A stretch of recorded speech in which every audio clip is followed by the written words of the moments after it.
सम्मा संबुद्धस्स नमो तस्स भगवतो अरहतो सम्मा संबुद्धस्स नमो तस्स भगवतो अरहतो सम्मा संबुद्धस्स. सर्वांना माझा सप्रेम जय भीम. मी प्रज्ञा ठावरे कल्याणहून तुम्हाला आज अभिधम्म पाली साहित्यातील अभिधम्म या विषयावर माहिती देत आहे. तर आज आपला दिवस तिसरा आहे किंवा भाग तिसरा, तास तिसरा, वर्ग तिसरा असंही आपल्याला बोलता येईल. आजच्या तासामध्ये आपल्याला साहित्याबद्दल काहीही न बोलता डायरेक्ट पीठक बद्दल मी बोलणार आहे, जे अभिधम्म पीठकामधील टीका, जिथे अभिधम्मत सांगहो आहे, जो अभिधम्म पीठकाचा सार आहे, त्या विषयांवर आता आपला अभ्यास आजपासून खरा चालू होत आहे. तर आता मी आजच्या तासाला तुम्हाला चित्तामधले म्हणजे जे कामावचर, रूपावचर, अरूपा वचर आणि लोकुत्तर ह्यामध्ये असलेले चित्तांबद्दल माहिती देणार. पण जसं की हा अभ्यास बऱ्याचपैकी विस्तारित आहे, त्यामुळे हा आजच्या तासात पूर्ण होऊ शकत नाही. त्यामुळे मी फारच तुमच्या म्हणण्याप्रमाणे, पार्टिसिपंट्सच्या म्हणण्याप्रमाणे फारच हळूहळू जाणार आहे आणि तुम्हाला समजेल असा माझा प्रयत्न पूर्णपणे असणार आहे. तर आता आज आपण चित्त परिच्छेदो अभिधम्म पीठकामधील टीका, म्हणजे जर तुम्ही साईटवर गेला तर आपण एकदा साईटकडे जाऊया. तर साईटकडे जाऊन आपल्याला भूमी भेद चित्तं म्हणजे काय हे बघायचं आहे. अकुशल चित्तं काय आहे आणि अकुशल चित्तामध्ये आपल्याला लोभाचे चित्त किती असतात, मोहाचे चित्त किती असतात, परत दोषाचे किती चित्त असतात ते आपल्याला बघायला मिळणार. तर आपल्याला टीकामध्ये जायचंय. अभिधम्म पीठकमध्ये यस, टीका ओपन करायचा. त्याच्यामध्ये आपल्याला अभिधम्मत संग्रह बघा खाली आहे, खालून तिसरा दिसतोय मला. यस, त्या क्लिक वर करायचा. या आता चित्त परिच्छेद जो पहिला धडा आहे त्याच्यावर क्लिक करायचा. यस, आता आपला अभ्यास हा पहिला, दुसरा आणि 6वा हा धडा असणार आहे ह्याच्यामध्ये. तर आजची आपली खरी सुरुवात होते अभिधम्मत संग्रहमध्ये. हे पहिले, दुसरे आणि 6वे धडे जर तुम्ही बऱ्याचपैकी ह्याचा अभ्यास केला किंवा ह्याच्यातल्या शब्दांचा अर्थ समजून घेतला तर तुम्हाला बऱ्याचपैकी अभिधम्म पीठक समजून येईल असं मला वाटतं. इवन नवीन नवीन ज्या वेळेला शब्द येतील तर त्याचाही अर्थ काढायला तुम्हाला हे शब्द उपयुक्त पडतील, ज्या वेळेला तुम्ही पहिला, दुसरा आणि 6वा धडा म्हणजे चित्त परिच्छेदो, चेतसिक परिच्छेदो आणि रूप परिच्छेदो यांचा एक चांगला जर अभ्यास केला तर तुम्हाला चित्त, चेतसिक, रूप आणि निब्बाण ह्याचा बऱ्याचपैकी माहिती होऊ शकते. तर आता सर थोडीशी स्क्रीन एनलार्ज करायची अभिधम्मत संग्रहची. आता बघा, मी तर एनलार्ज करू शकते इथून. या खाली जायचं, स्क्रॉल खाली करा, या आणखीन खाली करा. या बघा, हा चित्त परिच्छेदो हा धडा आहे, आता 1 नंबरचा आहे, जो आजपासून सुरू होत आहे. तर सर अकुशल चित्त खाली पर्यंत चला सर, म्हणजे स्क्रीन आता छोटी करा सर, मिनिमाइज करा थोडीशी मिनिमाइज करा. हा, तर बघा इथं अकुशल चित्त तुम्हाला दिसतंय, ठीक आहे. तर आजचा पहिला धडा चित्त परिच्छेदोमध्ये आपल्याला अकुशल चित्तची माहिती घ्यायची आहे.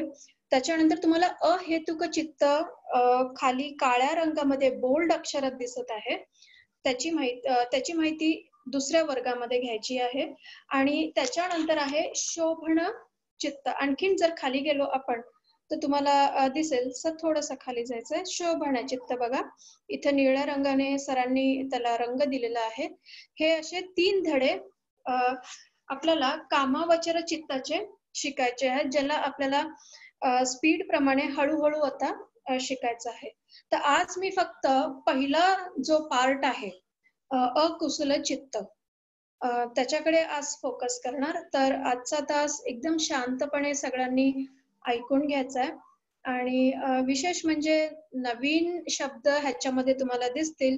जसं आता मी तुम्हाला बघा इथे तथ कथमं कामावचरं एक प्रश्नचिन्ह टाकलेला आहे आणि नंतर मग सो मनस सहगतं एक शब्द दिसतोय त्याच्यानंतर त्याचा अर्थ दिठ्ठी संपयुक्तं त्याचा अर्थ नंतर असंखारिकं मेकं ह्याचा अर्थ ससंखारिक मेकं ह्याचा अर्थ नंतर परत सोमनस सहगतं येतं त्याच्यानंतर दिठ्ठी विप्पयुक्त वि शब्द आलेला आहे तिथं आणि पूर्वी स शब्द होता 2 नंबरचा जो शब्द आहे तिथं बघा संपयुक्त असा शब्द आहे आणि नंतर याच दिठ्ठीला वि हा शब्द लागलेला आहे विप्पयुक्त.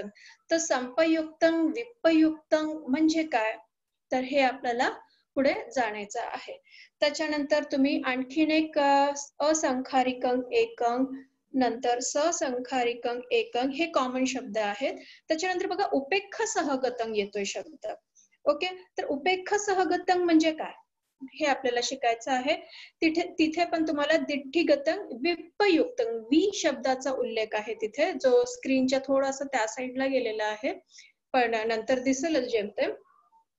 नंतर आहे असंखारिकं एकं खालच्या लाईनला सर खालच्या लाईनला क्लिक करा या त्याच्यानंतर सहसंखारिकं एकं बघा असंखारिकं मेकं ससंखारिकं मेकं हे शब्द रिपीट होतात. तर आणि संपयुक्तं विप्पयुक्तं हे शब्द पण रिपीट होतात. तर हे आपल्याला थोडंसं समजून घ्यायचं आणि मधले काही टर्म्स आहेत ते समजून घ्यायचं आहे. तर आणि एकदम खालच्या इमानी अठ्ठपी लोभ सहगतानी चित्तानी सर खाली एकदम त्याच्या खालीच क्लिक करा. इमानी 5 नंबरच्या वरची लाईन आहे ती इमानी अठ्ठपी या बघा इमानी अठ्ठपी लोभ सहगतानी नाम बघा आता इथे अठ्ठपी 8 अठ्ठपी म्हणजे 8 लोभ सहगतानी हे लोभाचे चित्त आहे असं सांगितलेलं आहे. म्हणजे सोमनस दिठ्ठीगत परत विप्पयुक्तं संपयुक्तं सहसंकारिकं असहकारिकं हे सगळे जे जोड शब्द कसे बनलेले आहेत. परत उपेक्षा सहगतं हे असे 8 प्रकारचे लोभाचे चित्तांचा आपल्याला अभ्यास करायचा आहे. त्याच्यानंतर 5व्या नंबरवर बघा दो मनस सहगतं शब्द दिसतो. पूर्वी आपल्याला सो मनस होता आता दो मनस दिसतोय. त्याच्यानंतर पटिघ्घ संपयुक्तं त्याच्या बाजूलाच बघा पटिघ्घ संपयुक्तं आलेला आहे. ह्याचा पण अर्थ आपल्याला समजून घ्यायचा आहे.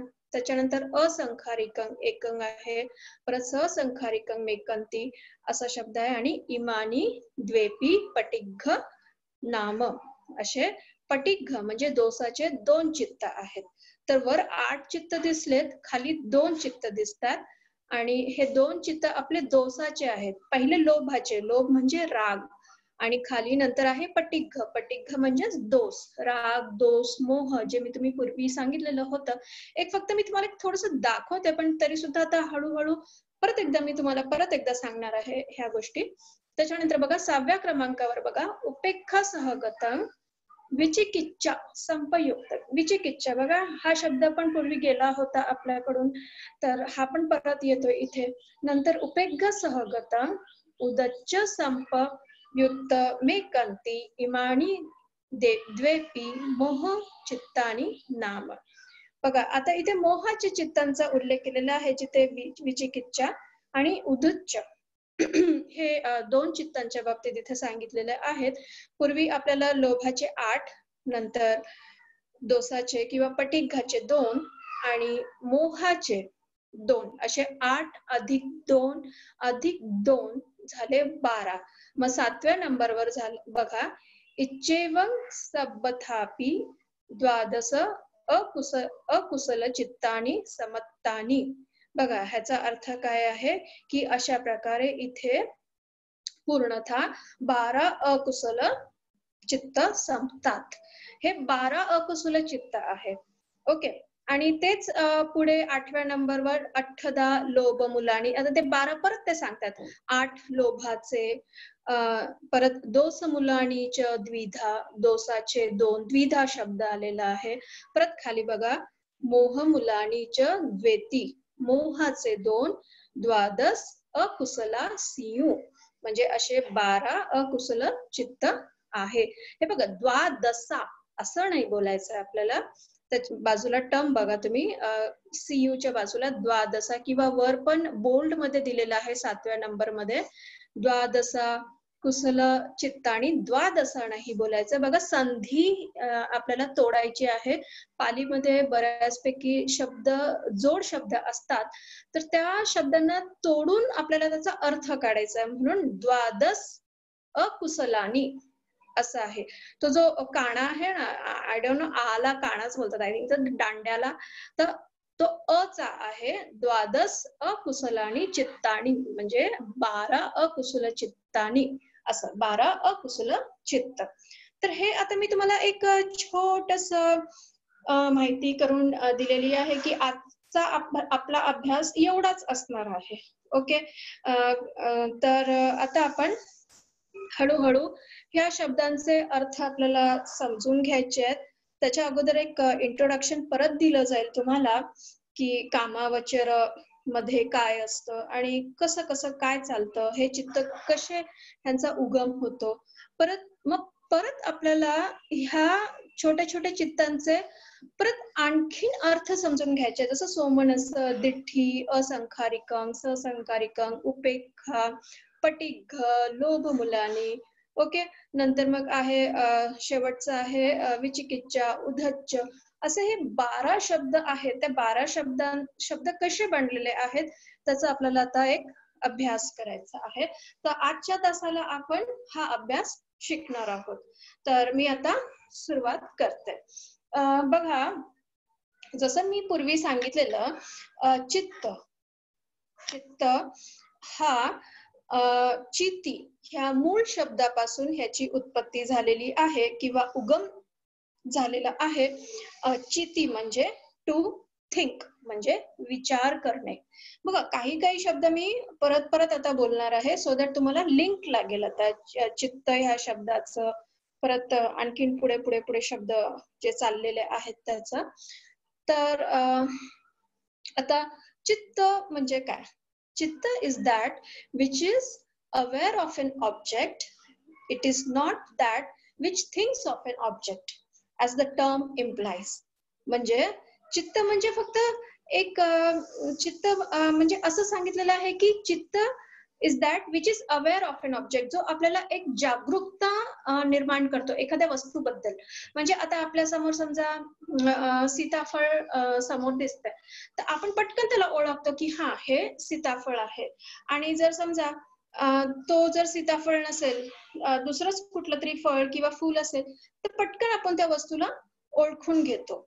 ओके, म्हणजे एवढी कार्यक्षमता जी चित्ताची आहे ती एवढी पटकन आहे. का तर ती ओळखणं म्हणजे एक प्रकारची जागरूकता निर्माण करतं. म्हणजे सांगण्याचं तात्पर्य की त्या सफरचंदाला आपण संत्रा किंवा इतर फळ किंवा इतर वस्तू बोलत नाही, आपण सफरचंदाला सफरचंदच बोलतो. बरोबर? So it is not that which thinks of an object as the term implies. So from Abhidhamma standpoint of view, chitta may be defined as the awareness of an object.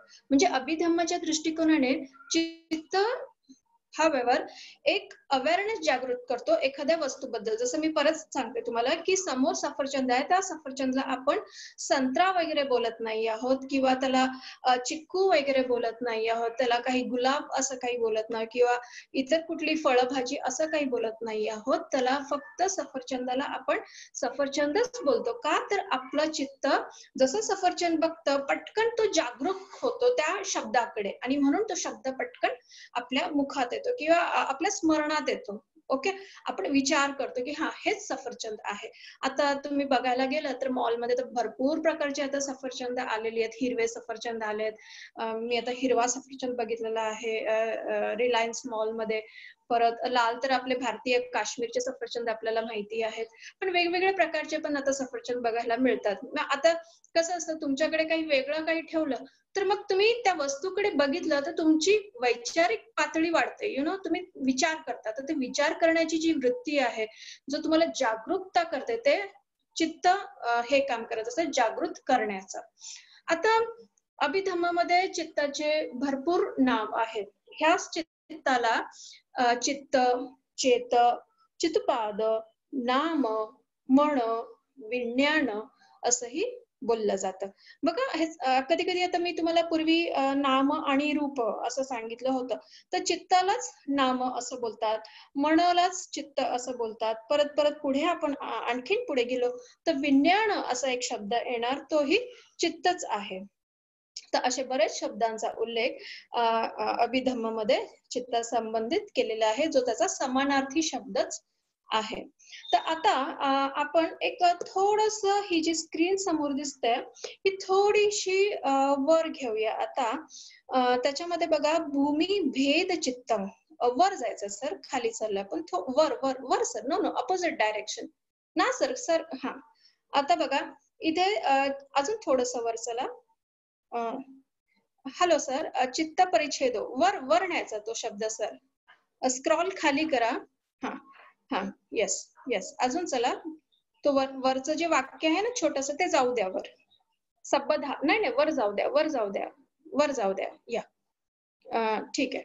तर बघा आता ह्या चित्त परिच्छेदोमध्ये तुम्हाला एक पहिला शब्द दिसेल, तो आहे भूमी भेद चित्त असं लिहिलेलं आहे.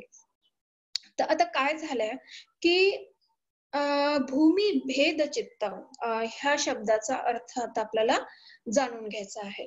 काय होत आहे की आपलं जे चित्त आहे, हे चित्त आहे ना वेगवेगळ्या भूमीमध्ये फिरत असतं. ठीक आहे.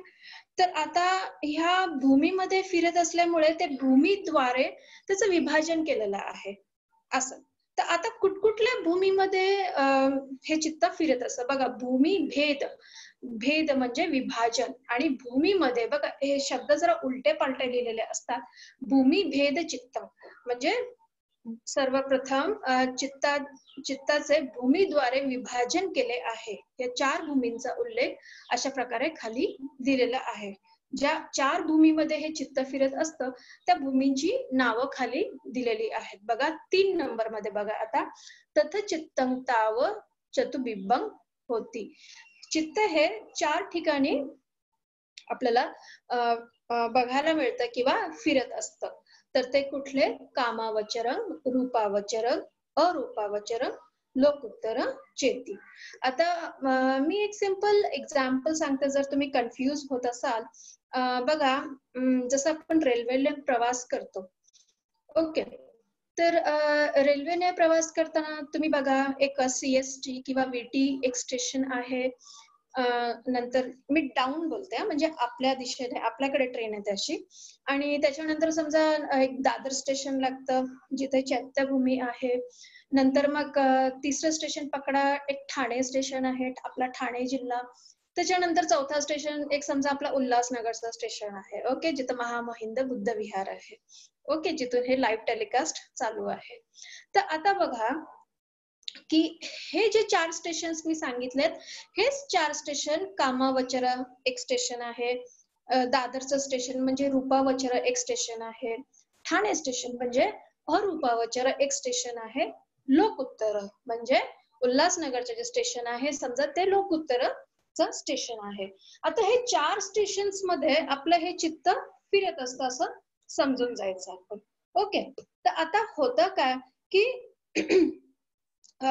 जे चित्त ज्या ज्या स्टेशन्स मध्ये आपल्याला दिसतो, ओके, त्या त्या स्टेशनला तसं तसं नाव दिलेलं आहे. जसं आता चित्त आपलं कामावचरामध्ये उत्पन्न झालं तर त्याला आपण कामावचर, त्या भूमीला, भूमी म्हणजे स्टेशन असं समजा, त्या भूमीला आपण कामावचर चित्त असं बोलतो. नंतर आहे रूपवचर.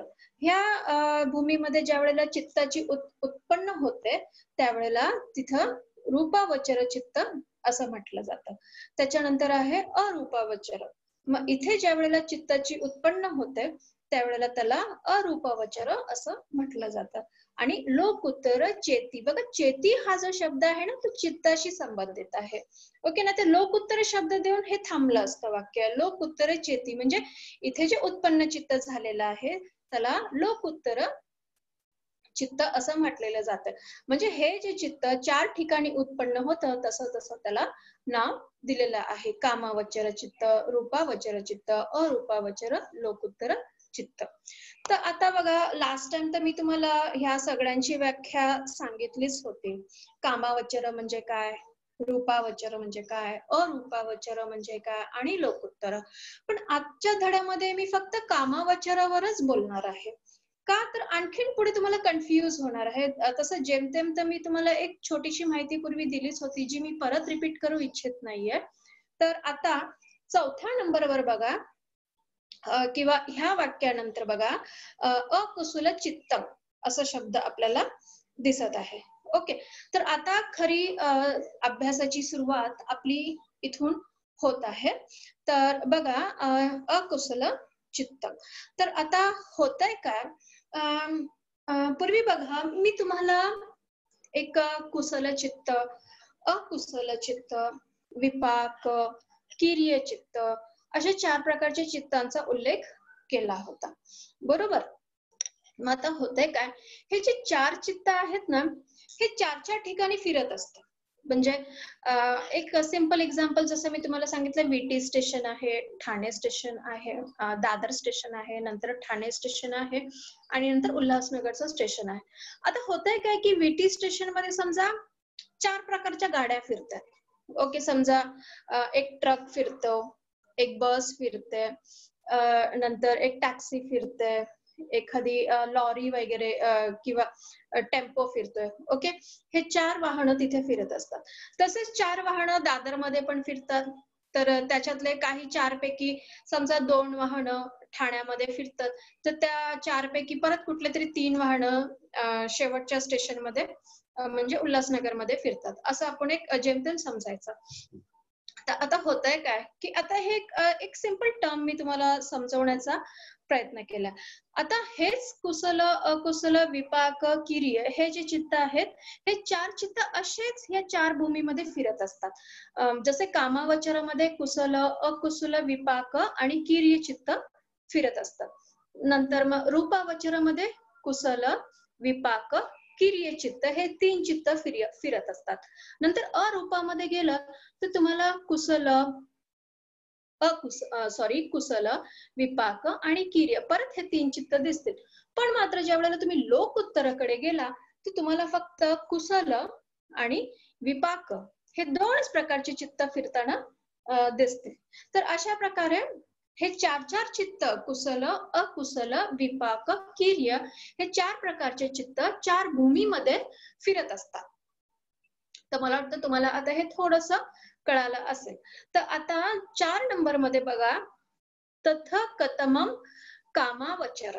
तर आता कामावचर मध्ये काय आहे, आता हेडिंग जे निळ्या रंगात तुम्ही बघताय ते अकुशल चित्त आहे. तर कामावचरामध्ये आपल्याला आज अकुशल चित्ताचा अभ्यास करायचा आहे जे एकूण 12 आहेत. त्याच्यामध्ये 8 लोभाचे आहेत, 2 दोष किंवा पटिक याचे आहेत आणि 2 मोहाचे आहेत. तर 8 अधिक 2 अधिक 2 म्हणजे 12. द्वादश अकुशल चित्तानी म्हणजे 12 अकुशल चित्त जे कामावचरामध्ये फिरत असतात. ह्याचा अर्थ असा आहे.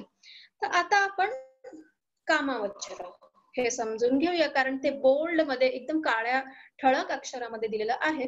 तर ते पहिलं समजून घेऊया. नंतर मग परत मी अकुशल चित्ताकडे येणार आहे.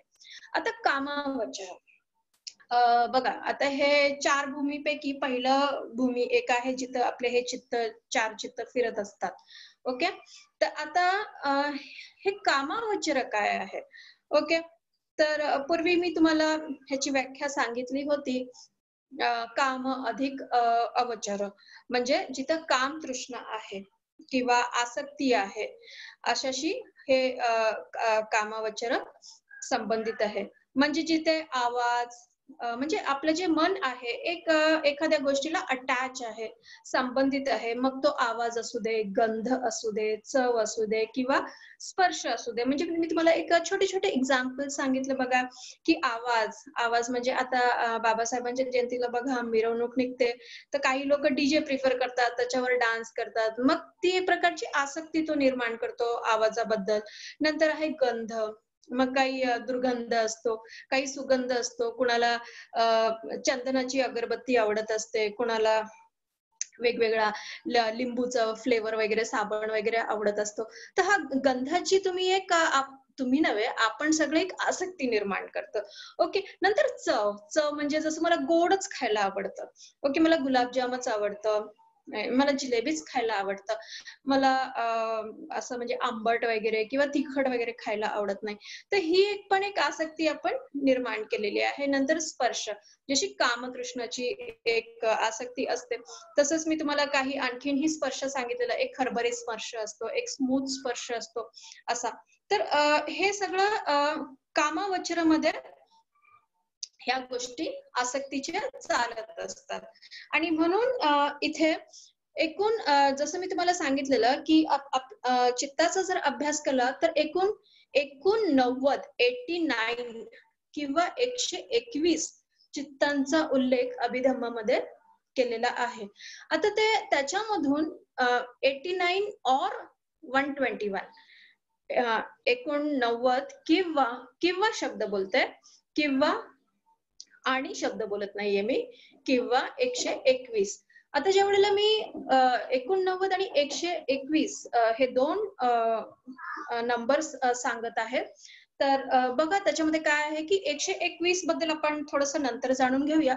पण आपण जेमतेम असं समजूया की एकूण 90च त्याच्यामध्ये चित्त आहे.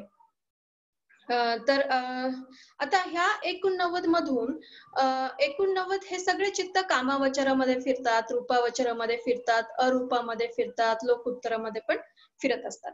तर आता ह्या 89 मधून जेमतेम 54 चित्त 54 हे फक्त कामावचरामध्ये फिरत असतात. बघा ह्यांची मेजॉरिटी आहे. का तर पूर्णपणे हे अटॅचमेंट म्हणजे एखाद्या आसक्तीशी पूर्णपणे संबंधित आहे कामावचर चित्त. तर आता आपण हळूहळू बघूया. मला फक्त ना एक 1 मिनिटाचा हॉल्ट पाहिजे. Please I am in some problem. मी म्यूट करते जरा माईक.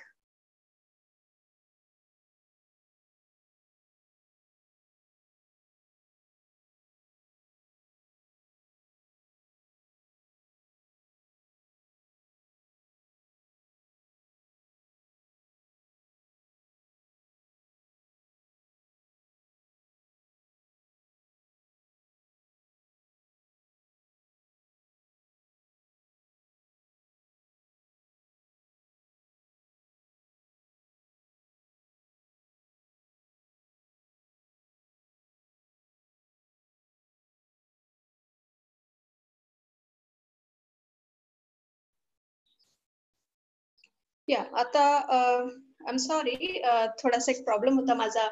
मनी माऊ आरडाओरडा करत होता. त्याला आत्ताच मी बाहेर सोडलंय. नाहीतर त्याने मला सांगू दिलं नसतं. तर कामावचर. तर कामावचरामध्ये 54 चित्त आहे. त्याच्यामध्ये काय आहे की आता बघा आपण कामावचरामध्ये आहोत. ओके. तर आता ह्या कामावचरामध्ये तुम्ही बघाल की जसं मी तुम्हाला सांगितलेलं आहे हे 3 विभागामध्ये भागलेलं आहे. अकुशल चित्त, खाली बघा परत अहेतुक दिसते आणि त्याच्या खाली शोभन चित्त. या 3 पार्ट मध्ये कामावचर चित्ताला विभागलेलं आहे.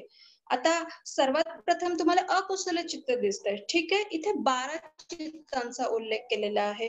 खाली एकदम खाली बघा अहेतुक चित्त इथं दिसत आहे. 8 नंबरच्या एकदम खाली शेवटची ओळ बघा बोल्ड मध्ये काळ्या अक्षरामध्ये ठळक अक्षरामध्ये अहेतुक चित्त असा शब्द दिसतोय. तिथे 18 चित्तांचा उल्लेख केलेला आहे. जे अकुशल विपाक आणि कुशल विपाक, क्रिय, किर्य असे तिथे ते चित्त दिसणार आहेत. तर एकूण इथे 18 चित्त तुम्हाला दिसणार आहे. बघा 12 नंबर मध्ये बघा स्क्रीनवर बोल्ड मध्ये ठळक अक्षरात दिसतंय 18 रस अहेतुक चित्तानी. बघा 18 रस अहेतुक, 18 रस म्हणजे 18. तर हे 18 चित्तांचा अभ्यास पुढच्या लेक्चर मध्ये आपण करणार आहोत. नंतर आहे शोभन चित्त आणि त्याच्या खाली बघा शेवटी एकदम शोभन चित्त हा शब्द दिसतोय. तर त्याच्यामध्ये एकूण 24 चित्तांचा उल्लेख केलेला आहे. तर त्याच्यामध्ये 8 कुशल चित्त, 8 विपाक चित्त आणि 8 किर्य चित्त यांचा उल्लेख केलेला आहे. तर अशा प्रकारे जर तुम्हाला हा हे तर आपण नंतरच बघणार आहोत शोभन चित्त. तर हे जस्ट आपल्याला ओळखून घ्यायचं आहे की कामावचरामध्ये एकूण 54 चित्त असतात. त्यामध्ये अकुशलचे 12, अहेतुकचे 18 आणि शोभनाचे 24. तर ह्यांची सगळ्यांची जर आपण बेरीज केली 12 अधिक 18, नाही सर स्क्रीन नका हलवता, 12 अधिक 18 अधिक 24 एकूण होतात 54. तर कामावचरामध्ये एकूण 54 चित्तांचा उल्लेख केलेला आहे. मला वाटतं तुम्हाला आता थोडंसं कळत असेल, कारण पहिल्यांदा ऐकता तर थोडस कठीण वाटत असेल, पण मी फार सोप्या पद्धतीने बोलण्याचा प्रयत्न करते. तर आता आहे आपला धडा. आता मी कामावचराबद्दल बोललेला आहे. तर आता अकुशल चित्त. तर बघा अकुशल चित्त. तर आता अकुशल चित्त कशापासून निर्माण होतं, ओके, हे आपल्याला जाणून घ्यायचं. आता आपण ना थोडंसं ना डीप मध्ये हळूहळू जाणार आहोत सगळेजण. अकुशल चित्ताकडे जाणार आहोत, नंतर कुशलाकडे, विपाकाकडे, किर्यकडे, असे हळूहळू हे 4 चित्त कामावचरामध्ये कसे फिरतात, रूपामध्ये, अरूपा, लोकोत्तरमध्ये कसे फिरतात, त्याचा हळूहळू हळूहळू आता आपण डीप डीप डीप थोडस आतमध्ये शिरणार आहोत अभ्यासाच्या. तर आता अकुशल चित्त. तर जसं मी तुम्हाला पूर्वी सांगितलेलं होतं की अकुशल चित्त हे राग, दोष आणि मोह या 3 चित्तांपासून ह्याचा उगम होतो. ओके. आणि ह्याला अकुशल का म्हटलं जातं, तर जसं राग किंवा लोभ म्हणजे एक प्रकारची ही आसक्ती आहे आणि ही आसक्ती नंतर एक प्रकारचं आपलं चित्त अकुशलाकडे नेत राहतं. तर नंतर मी तुम्हाला ना काही ह्याचे उदाहरणार्थ देणार आहे जे आपल्याला समजून घ्यायचे आहेत. ओके. तर आता अकुशल चित्त हा राग, दोष, मोह यामधून उत्पन्न होतो.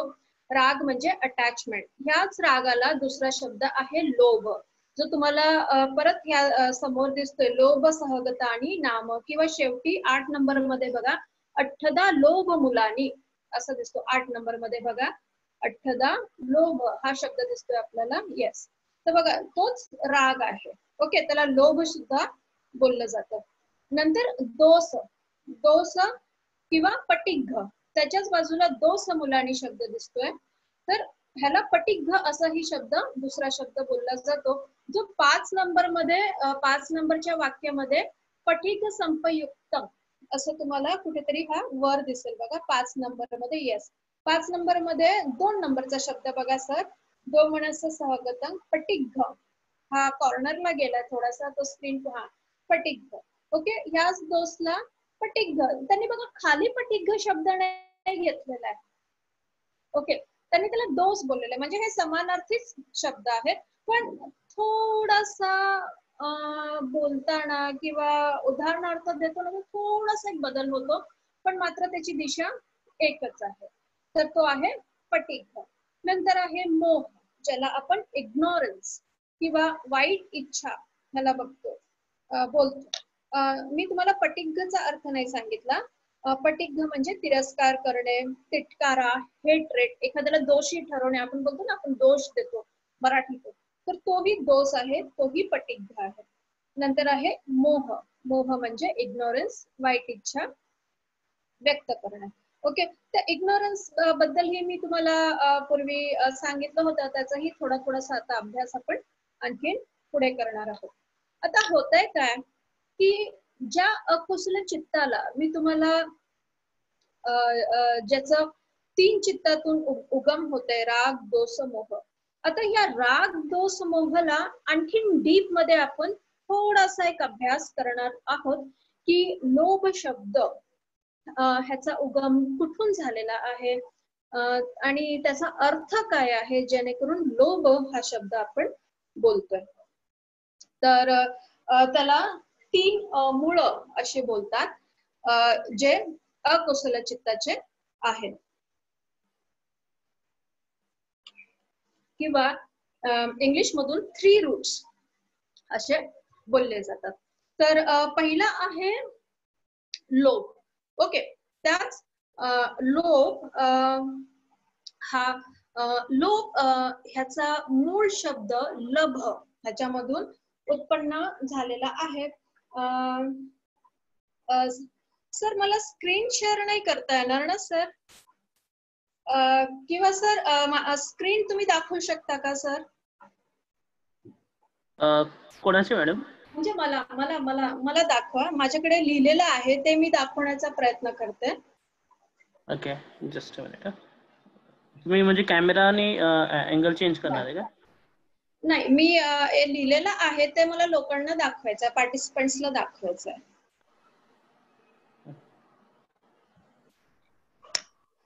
म्हणजे तुम्ही मला दाखवा, कारण हा येस. तर तुम्ही वाचू शकता. Can you read? मला हे उलट दिसतंय कारण मी ऍक्च्युली ते स्क्रीन जस्ट 1 मिनिट, मला स्क्रीन शेअर करता येतो का? I think so I can just 1 minute.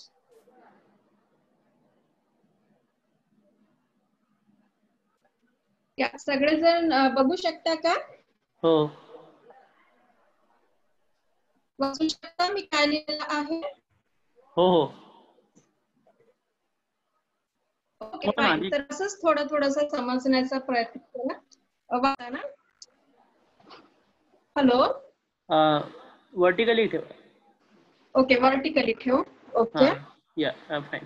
थोडं मागे घ्या बस. ऑलराईट. तर बघा, आता मी तुम्हाला इथे बघा माझी पेन्सिल चाललेली आहे तिथे बघा. लोभ. ओके, हा अकुशल चित्ताचा पहिला चित्त आहे लोभ. हा लोभ ह्याचा मूळ शब्द लभ आहे. बघा, हा मूळ आपण बोलतो ना, मी मध्ये वर्गमूळ बोलत होते ना तुम्हाला. ओके, हा मूळ आहे. लभ मधून हा लोभाचा जन्म झालेला आहे. आणि इंग्लिश मधून बघाल तर LUBH लभ असं म्हटलेलं आहे. तर आता लभ म्हणजे काय? टू क्लिंग और अटॅच इटसेल्फ. ओके, असा अर्थ होतो ह्याचा. म्हणजे एखाद्या गोष्टीला आपण बांधून घेतो. ओके, आणि बांधून घेतल्यानंतर मग आपलं चित्त अकुशल चित्ताकडे निघून जातं. कारण कसं आहे की ते बांधून घेणं म्हणजे कसं आहे, ते चांगल्या चित्ताने आहे की वाईट चित्ताने आहे आपल्याला माहित नाही, पण आपण एखाद्या गोष्टीला बांधून घेतलेला आहे. तर आता हे झालं एक. तर आता होतंय काय की लोभ हा लभ शब्दापासून बनलेला आहे, बरोबर? मग आता एक उदाहरण मी ह्याचं तुम्हाला सांगते. सपोज मी रस्त्यातून चाललेले आहे, बाजारातून चाललेले आहे, आणि होतंय काय की मला एखादा ड्रेस आवडला. ठीक आहे, म्हणजे आपण कपड्यांची दुकानं वगैरे बघत असतो, तर तिथे भरपूर असे ड्रेसेस लावलेले असतात, ड्रेस पीस लावलेले असतात. ऍज अ लेडी म्हणून मी ड्रेस बोलते. तर तुमच्या बाबतीत इतर कुठलीही गोष्ट असू शकते. ओके, तुम्हाला जी आवडत असेल ती. तर माझ्या बाबतीत मी असं सांगते. किंवा तुम्हाला एखादी इलेक्ट्रॉनिक वस्तू म्हणा, एखादा LED वगैरे तुम्हाला दिसतोय कुठेतरी बाहेर, एखादा फ्रीज, टीव्ही, व्हॉटएव्हर, काही असू शकतं तुमची आवड सुद्धा. ओके, जशी माझी एक आवड सांगते की एखादा ड्रेस मला दिसला. ठीक आहे, आता होतंय काय त्या ड्रेसला बघून मी मनामध्ये त्याची स्तुती करते की अरे वा किती छान ड्रेस आहे, अरे मी आता घेते, आता हा घेते. आणि व्हाईट कलरचा आहे तर जयंती किंवा पौर्णिमाला मला हा घालता येईल. छान पॅटर्न आहे, नवीनच काहीतरी आलेला आहे. तर बघा आता माझा लोभ निर्माण झालेला आहे. माझी चित्ताची अवस्था कशी झालेली आहे, हे लोभामध्ये गेलेली आहे. ओके, मग आता मी काय केलेलं आहे, स्वतःला एक असं बांधून घेतलेलं आहे त्या वस्तूशी, त्या ड्रेसशी. म्हणून मग काय होतंय की बांधून घेतल्यामुळे पण नेमकं त्यावेळेला मे बी माझ्याकडे वेळ नसेल किंवा माझ्याकडे पैसे नसतील किंवा इतर कुठलीही गोष्ट असेल जी त्यावेळेला त्याची पूर्तता होत नाही. पण मात्र मी स्वतःला लोभामध्ये मी गेलेले आहे. माझ्यामध्ये एखादा ग्रीड निर्माण झालेला आहे. ओके, म्हणजे एक हावरटपणा निर्माण झालेला की नाही मला तो कलरचाच घ्यायचा आहे, तोच ड्रेस घ्यायचा आहे मला. तर तो जो चित्त आहे माझा तो लोभामध्ये गेलेला आहे. आता हाच लोभ कुठल्याही रूपात कुणाच्याही जीवनात कसाही असू शकतो. हे एक छोटंसं उदाहरण मी तुम्हाला दिलेलं आहे जे अकुशल चित्ताचं आहे. नंतर हेच लोभ नंतर मग अकुशलामध्ये कसं कन्वर्ट होतं ते पुढे पुढे आपल्याला बघायचं आहे. आता त्याच्यानंतर आहे दोष. ओके, आता हा जो दोष आहे तो कसा आता जसं मी तुम्हाला वर्गमूळ दाखवलेला होता, आता मी परत पाटी दाखवत नाहीये. तर तो एक छोटासा ब्लॅकबोर्ड मी तुमच्यासाठी बनवलेला आहे. तर बघा दोष हा दस या शब्दापासून बनलेला आहे. ओके, दोष हा दस या शब्दापासून बनलेला आहे. तर आता दोष म्हणजे काय? ओके, दोष न म्हणता दस, मूळ शब्दांचा अर्थ समजून घ्यायचा आपण. जसं लभचा अर्थ मी सांगितला, टू अटॅच, टू क्लिंग असा, म्हणजे आपल्याला आसक्ती निर्माण करून देतो तो शब्द. ओके, ती चित्ताची अवस्था. तसं दोष हा दस. आता दस मध्ये काय होतंय की टू बी डिस्प्लीज्ड म्हणजे नाराज होणे. ओके, आपण एखाद्या गोष्टीचा तिरस्कार करतो. आता ते हेच एक्झाम्पल मी तुम्हाला परत सांगते की मी दुसऱ्या दिवशी दुकानामध्ये गेले आणि बघते की तो ड्रेस कोणीतरी घेऊन टाकला, तो गायबच झाला. मग आता माझं मन दोषामध्ये गेलं, अरे हा शब्द हा ड्रेस कसा काय इथून गेला. मग मी दुकानदाराला बोलते की अरे वो ड्रेस मेरे को चाहिए था, थोड़ा दिन रहता था, या दूसरा पीस दे दो मुझे, मैं लेती थी. आणि अशा वेळेला काय होतं की मग मी माझं चित्त ना ऑटोमॅटिकली दोषामध्ये जातं. यु नो, दस मूळ शब्द त्याचा दस आहे की नाराज होणे किंवा तिरस्कार करणे ह्या गोष्टींमध्ये. ओके, आणि ह्याच दोषला नंतर आपण पटिघ असं सुद्धा बोलतो. आता पटिघ ह्याची संधी तोडायची आहे. दोष आणि पटिघ जेमतेम जवळपास सेम आहे, पण थोडासा फरक आहे जो मी तुम्हाला आता सांगते. आता पटिघ, पटिघ कसा बोलायचा, पटी अधिक घ ह्याची संधी तोडायची आहे. पटी अधिक घ म्हणजे पटिघ.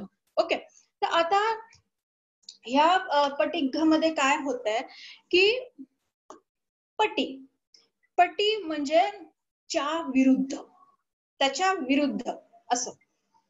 ओके, तर आता नंतर आहे घ. ह्याचा मूळ शब्द घ आहे. तर घ म्हणजे टू स्ट्राईक और टू कॉन्टॅक्ट म्हणजे संपर्क. आता जी कुठली वस्तू संपर्कात येते त्याच्या विरुद्ध करायची त्याला बोलतात पटिघ. ओके, म्हणजे एक प्रकारचा दोषच आहे. म्हणजे दोष म्हणजे कसं, आपण एखाद्याबद्दल तिटकारा, नाराज, म्हणजे एखादी गोष्ट आपल्याकडे चांगली येत असेल तर आपण वाईटच्या ह्याने त्याचं रूपांतर करून बोलत जातो, विरुद्ध बोलत जातो.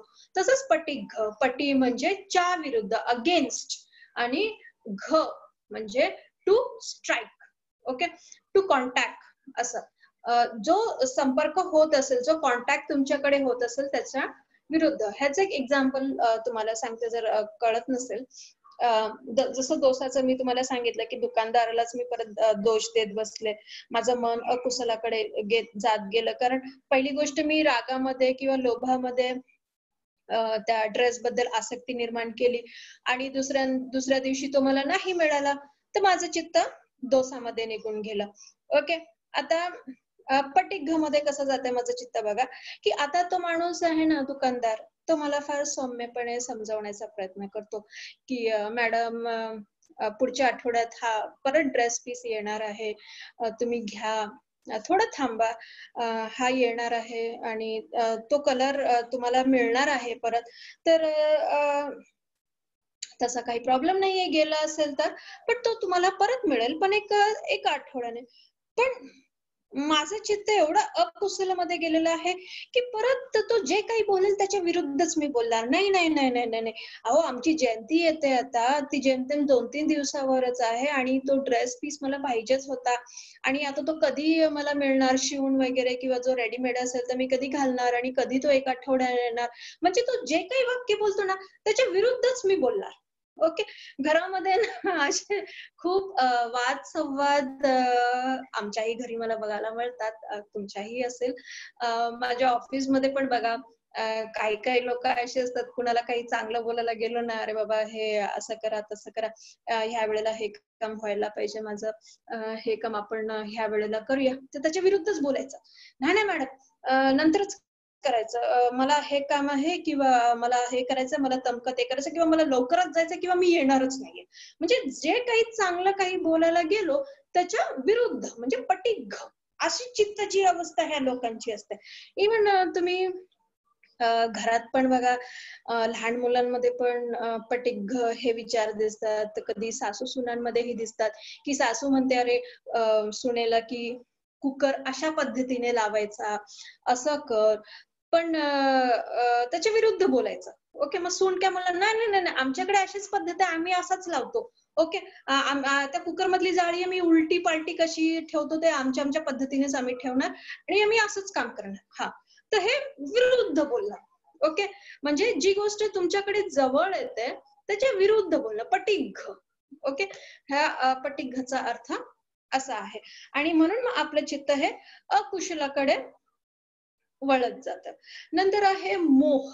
आता मोहाची उत्पत्ती मह या शब्दातून झालेली आहे, MUH.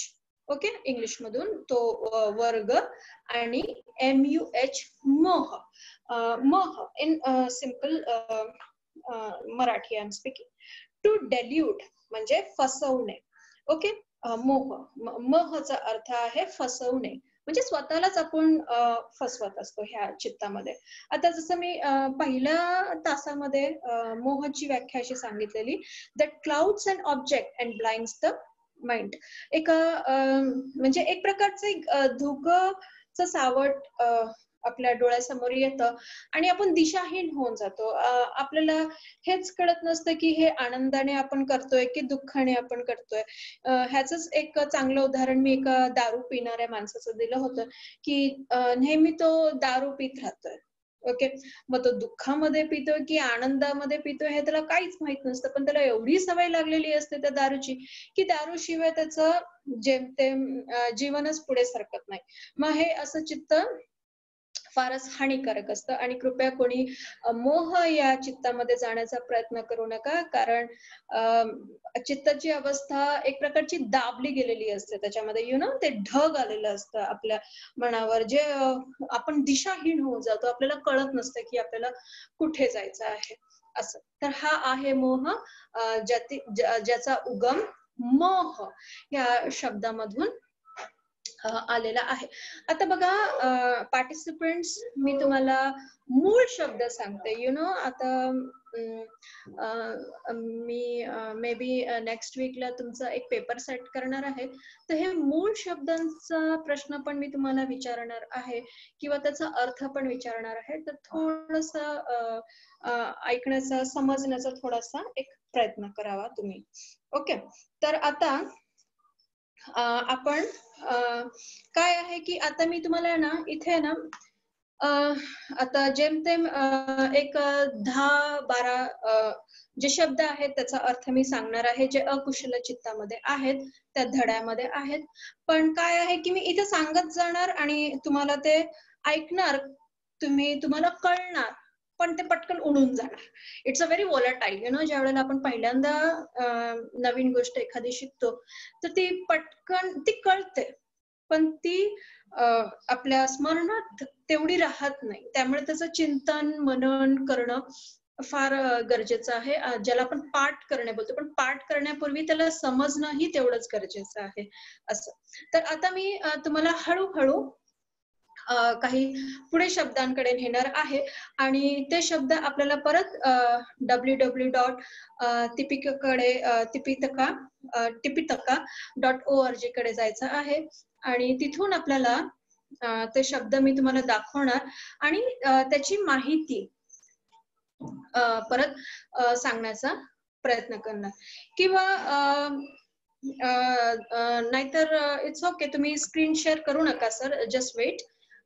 काय करूया, शब्द तुम्ही समजून घ्या माझ्याकडून, कारण मी काही उदाहरणं देते तुम्हाला आणि नंतर मग त्याची लिंक लावून ते 4, 5, 6, 7 जे पॉइंट्स आहेत, जे 12 चित्त सांगितलेले आहेत अकुशलाचे, ते कसे लिंक करायचे ते मी तुम्हाला सांगेन पुढे पुढे.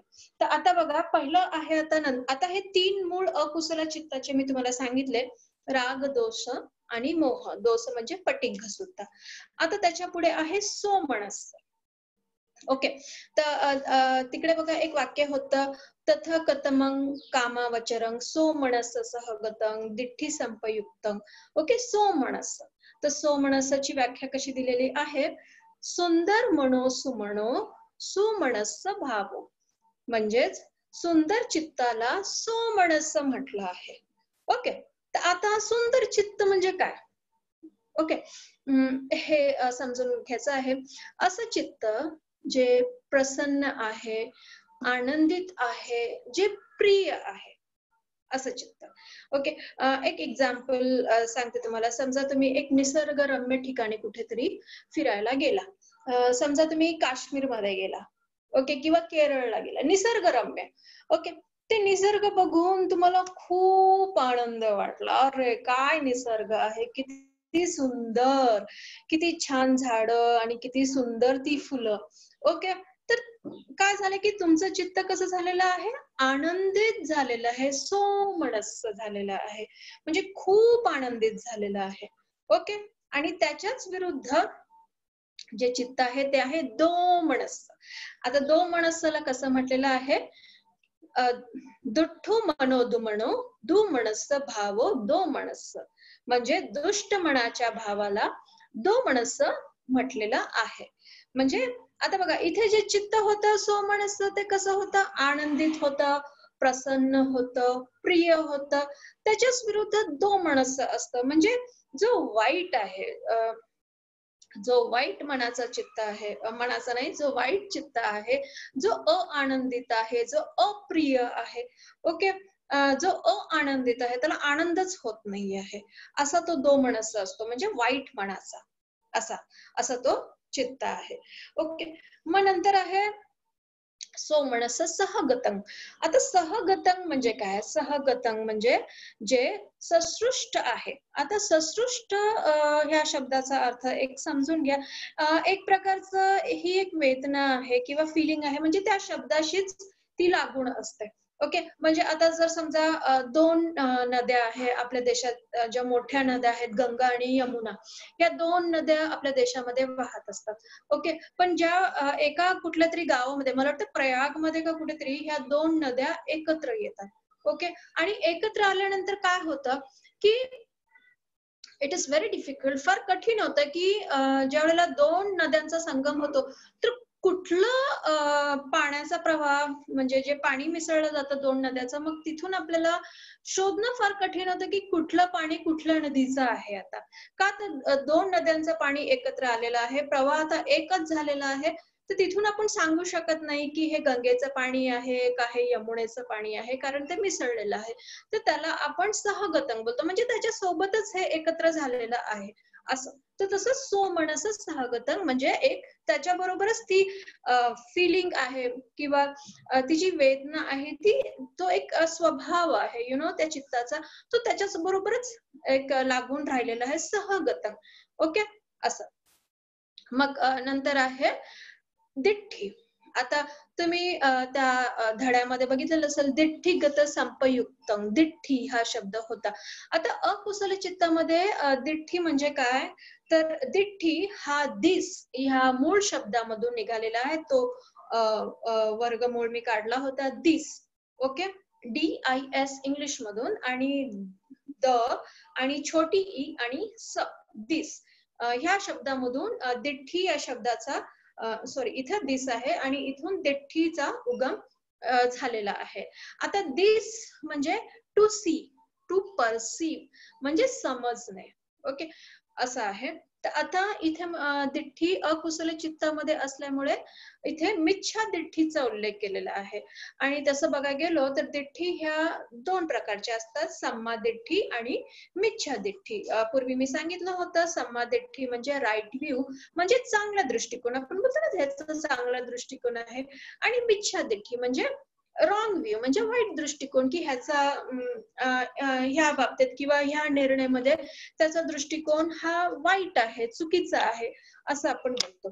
तर ह्या अकुशल चित्तामध्ये तुम्हाला चांगली दिठ्ठी नाही दिसणार आहे, कारण हे अकुशल आहे, वाईट चित्त आहे. तर ह्याच्यामध्ये ही जी प्रत्येकाची जी दृष्टी असते ना, ती मिच्छा दिठ्ठी आहे. ओके, म्हणजे वाईटच दिठ्ठी आहे असं सांगितलेलं आहे. नंतर आहे संखारिक. आता संखारिकाची संधी आपल्याला ब्रेक करायची आहे. समं अधिक कर, वर्ग मध्ये कर हा शब्द येणार आहे. समं पहिला येणार आहे, अधिक वर्ग मध्ये कर असा KAR किंवा कर क आणि र असं. आता समंग म्हणजे वेल म्हणजे चांगले असं. आणि कर म्हणजे पालीमध्ये सिद्ध करणे, साध्य करणे, टू अकॉम्प्लिश असं आहे. आता संखारिक, समंग अधिक कर. आता ह्याचं जर मी एक एक्झाम्पल तुम्हाला दिलं, की चला समजा मला आता मी एक संखार डेव्हलप करणार आहे, एक बनवणार आहे संखार. ते असं की या लेक्चर नंतर मी पहिला गरम गरम चहा पिणार आहे, त्याच्यानंतर मी माझा एक थोडासा वेगळा एक अभ्यास करणार आहे, ऑफिशियल अभ्यास असेल माझा, आणि त्याच्यानंतर मला उद्याची तयारी करायची आहे. तर हे एक चांगली गोष्ट आहे जी मला साध्य करायची आहे. ओके, संखारिक. आणि त्याच्याच बरोबर ह्या संखारिकाला दोन विभागात विभागलेला आहे. ते आहे असंखारिक आणि ससंखारिक. ज्या वेळेला तुम्ही धडा वाचाल तर बघा, दिठ्ठी संपयुक्तम, असंखारिक मेकं आणि ससंखारिक मेकं, हे रिपीट शब्द मी तुम्हाला सांगितले होते. तर हे काय आहे आता हे बघूया. बघा, पहिला आहे असंखारिक. इंग्लिश मध्ये ह्याला अनप्रॉम्प्टेड असं बोलतात, विदाउट एफर्ट असं बोलतात, आणि मराठीमध्ये ह्याला बोलतात बिनधास्त. ओके, असंखारिक असं म्हणजे बिनधास्त असं. आणि दुसरं आहे ससंखारिक. बघा, पहिला येतोय नंतर स येतोय, ससंखारिक. आता ससंखारिक मध्ये काय आहे, ह्याला इंग्लिश मधून बोलतात प्रॉम्प्टेड आणि विथ एफर्ट. इंग्लिश मधून ह्याचे अर्थ असे आहेत, आणि मराठीतून ह्याला बोलतात सूचित केले किंवा कोणीतरी प्रेरित केले. आता असंखारिक आणि ससंखारिकचं मी तुम्हाला एक उदाहरण देते. बघा, मला एक अभिधम्माचं पुस्तक विकत घ्यायचंय, ठीक आहे. तर माझी चित्ताची अवस्था काय आहे, असंखारिक म्हणजे बिनधास्तपणे. मी एकटी जाते दुकानात, दुकानवाल्याला बोलते की मला अभिधम्माचं ह्या लेखकाचं पुस्तक पाहिजे, बस, आणि ते पुस्तक मी घेते. तर बिनधास्तपणे मी जाते, मी पुस्तक घेते अभिधम्माचं आणि घरी येते. आणि काय होतंय की थोड्या वेळाने मी माझ्या मैत्रिणीला फोन करते, सांगते की अगं मी अभिधम्माचं अशा लेखकाचं एक पुस्तक अभ्यास करण्यासाठी घेतलेलं आहे. पण माझी मैत्रीण काय म्हणते की प्रज्ञा, हे पुस्तक नको घेऊस, मी जे सांगते ना ते घे, ते चांगलं आहे. आणि त्याच्यामध्ये खूप चांगली चांगली माहिती आहे. ते जे तू घेतलंस ना ते बरोबर नाहीये, अपूर्ण आहे आणि खूप शॉर्टकट मध्ये दिलेलं आहे आणि विस्तारित अभ्यास नाहीये त्याच्यामध्ये. जे मी सांगते ना तू ते घे. मग तिचं ऐकून मी काय करते, मी पटकन दुकानात पळत पळत जाते आणि काय करते की हे जे पुस्तक आहे ते दुकानदाराला रिटर्न करते आणि माझ्या मैत्रिणीने जे मला सुचवलेलं आहे, जे प्रेरित केलेलं आहे तिच्याप्रमाणे मी ते पुस्तक विकत घेतलेलं आहे. बघा, फर्स्ट कंडिशन मध्ये असंखारिक होते मी. असंखारिक बघा, अ शब्द आहे ह्याच्यामध्ये, म्हणजे एखादी गोष्ट साध्य करणे. संखारिक म्हणजे एखादी गोष्ट साध्य करणे. आता असंखारिक मध्ये काय आहे की बिनधास्तपणे मी ती गोष्ट साध्य केली पुस्तक घेण्याची. आणि ससंखारिकामध्ये काय झालेलं आहे की कोणीतरी मला प्रेरित केलं, माझ्या मैत्रिणीने मला प्रेरित केलं की प्रज्ञा, जाऊन दुकानात तू हे पुस्तक घे. ठीक आहे, तर ह्याला बोलतात ससंखारिका. म्हणजे एखादी गोष्ट मी साध्य केली पुस्तकाची, पण माझ्या मैत्रिणीच्या विचाराने मी प्रेरित होऊन ते पुस्तक घेतलेलं आहे. बघा, हे असं तुमच्या बरोबरही होत असेल. तुम्ही एखाद्या मोबाईलच्या दुकानात जात असाल, ओके, आणि जेमतेम काय आहे की ज्या वेळेला आपण मोठी महागडी वस्तू घेत असतो तर लोकांची मतं घेत असतो आपण, माहितीये तुम्हाला. आणि हा, जर कुणाला चांगलं जेमतेम नॉलेज असेल, तसं ज्ञान असेल, टेक्निकल तंत्रज्ञान चांगलं माहिती असेल, मोबाईल कसा काय हे ते असं तसं, तर तो बिनधास्तपणे पण जाऊन घेऊ शकतो. म्हणजे त्याची चित्ताची अवस्था कशी आहे, असंखारिक. ठीक आहे, पण तो जर कुणाला विचारून जात असेल, अरे मी सॅमसंगचा घेऊ का, ऍपलचा घेऊ का नोकियाचा घेऊ का, ओके, कुठला मोबाईल घेऊ बाबा, मला तर काही कळत नाही की किती तो जीबीचा, त्याची कॅपॅसिटी किती, त्याच्यामध्ये व्हॉट्सअप येईल का, कॅमेरा असेल का, ह्या सगळ्या गोष्टी. तर तो कुणाच्या तरी मदतीने ती वस्तू विकत घेतो. अशी कित्येक तरी जीवनामध्ये गोष्ट आपल्याकडे होत असतात, ज्याला आपण ससंखारिक बोलतो. म्हणजे दुसऱ्यांशी प्रेरित होऊन आपण ती गोष्ट साध्य करतो. म्हणजे प्रॉम्प्टेड, म्हणजे आपण सूचित केलेलं जातं आपल्याला कोणीतरी. हे असं आपल्या जीवनामध्ये नेहमी होत असतं की बाबा तू ही ट्रेन नको, ती पकड, हे पुस्तक नको, ते घे, किंवा तू हे घर नको घेऊ, त्या एरियात नको घेऊस बर का, तो एरिया चांगला नाहीये, त्या एरियामध्ये घर घे. ओके, तर असं म्हणजे कोणीतरी आपल्याला सुझाव देत राहतं. पण काही लोकांना चांगलं नॉलेज असतं, मग बिनधास्तपणे जातात. तर काही लोकांना नॉलेज नसतं, तर ते कुणाच्या तरी शब्दांनी प्रेरित होऊन ती गोष्ट करण्याचा प्रयत्न करत असतात. मग ज्या बिनधास्तपणे करतो त्याला बोलतात असंखारिक, आणि जो प्रेरित होऊन दुसऱ्याच्या मदतीने आपण करतो त्याला बोलतात ससंखारिक. बघा, हे शब्द चांगले समजून घ्या, कारण धड्यामध्ये आपल्या हेच शब्द पुढे पुढे येणार आहे. आणखीन तुम्हाला हे आणखीन स्पष्ट समजण्यास मदत होईल हे. ओके, आता नंतर आहे संपयुक्तम.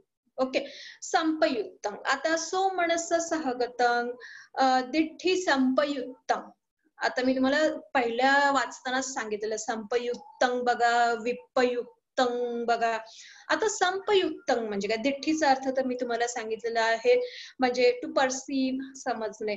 ओके, तसंच संपयुक्तम. संपयुक्तम म्हणजे असोसिएटेड, इंग्लिश मध्ये त्याला बोलतात, म्हणजे संबंधित, त्याच्याशी संबंधित, त्या दृष्टीशी संबंधित. ओके, विप्पयुक्तम. विप्पयुक्तम त्याचं उलट म्हणजे असंबंधित, ज्याला डिसोसिएटेड असं बोलतात. म्हणजे त्या गोष्टीशी असंबंधित, म्हणजे विप्प.